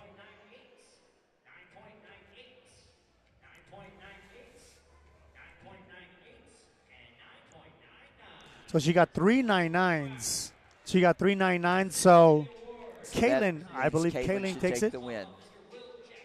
Will Jackson representing Team Freestyle. All right. What a weekend. Wow. Mr. Nice Perry. split and another championship for Caitlin Vaughn. You don't often see one competitor winning 3 to 4 overall or grand championships When was the in a last weekend. time we saw That somebody win forms and sparring? it doesn't happen quite as often as you think it might, but I think in this era it's going to happen more. Yes, because you have yes. this generation who there are plenty of competitors in the past. So if you're listening to this, we know there Yes. are plenty of competitors over the past that have done it all, that have been triple threats and that Yes. type of thing. Oh, yeah. We're speaking from a big picture big percentage competitor base. So if you've been in the game a long time, you understand that. You've seen it. Mean. I think on the men's side, the most recent one was Alex Mencias. I believe he did win grands in weapons, and then he won grands in sparring, which is a huge testament to him. Again, we go back to the full range martial artist, but to see Caitlin win in weapons, awesome. Sparring, and now in CMX. Wow. Awesome. Yeah, I mean, Alex Macias is a great example of a current male competitor that can do it all, and often does win one or the other or multiple at one event, you know. So he's always in the mix, however you look at it. So the old school thought of maybe, just focus on forms or what. It's okay if you do that, and it's okay if that's your thing, but don't be afraid of being great at a lot of things. Yeah. And those are wonderful examples. And we're seeing that a lot. All right, so moving right along, we have our men's creative extreme overall championship, and back to the stage, Philip Brumet is going to be amazing. I already know. Let's do it. He's getting high fives from the crowd. Come on, everybody. Look, telling everybody to get up. That's right. Give him that energy. Give him that love.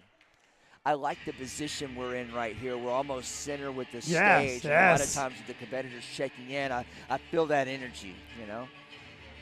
Let's see what Mr. Usually as commentators, we're off a little bit off to the side. We don't have the best angles, but to be here dead center, pretty awesome. I'm enjoying the show.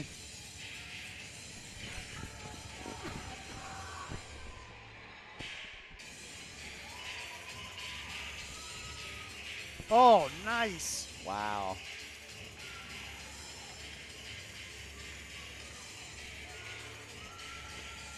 All right, we're going to come across the stage now. Here we go. Opens up, nice kicking and tricking combination pass. Smooth. Showing his little different hand combination. Little self-defense part of it. Yeah, I like that.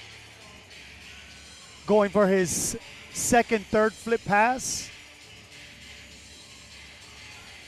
Gets so much height.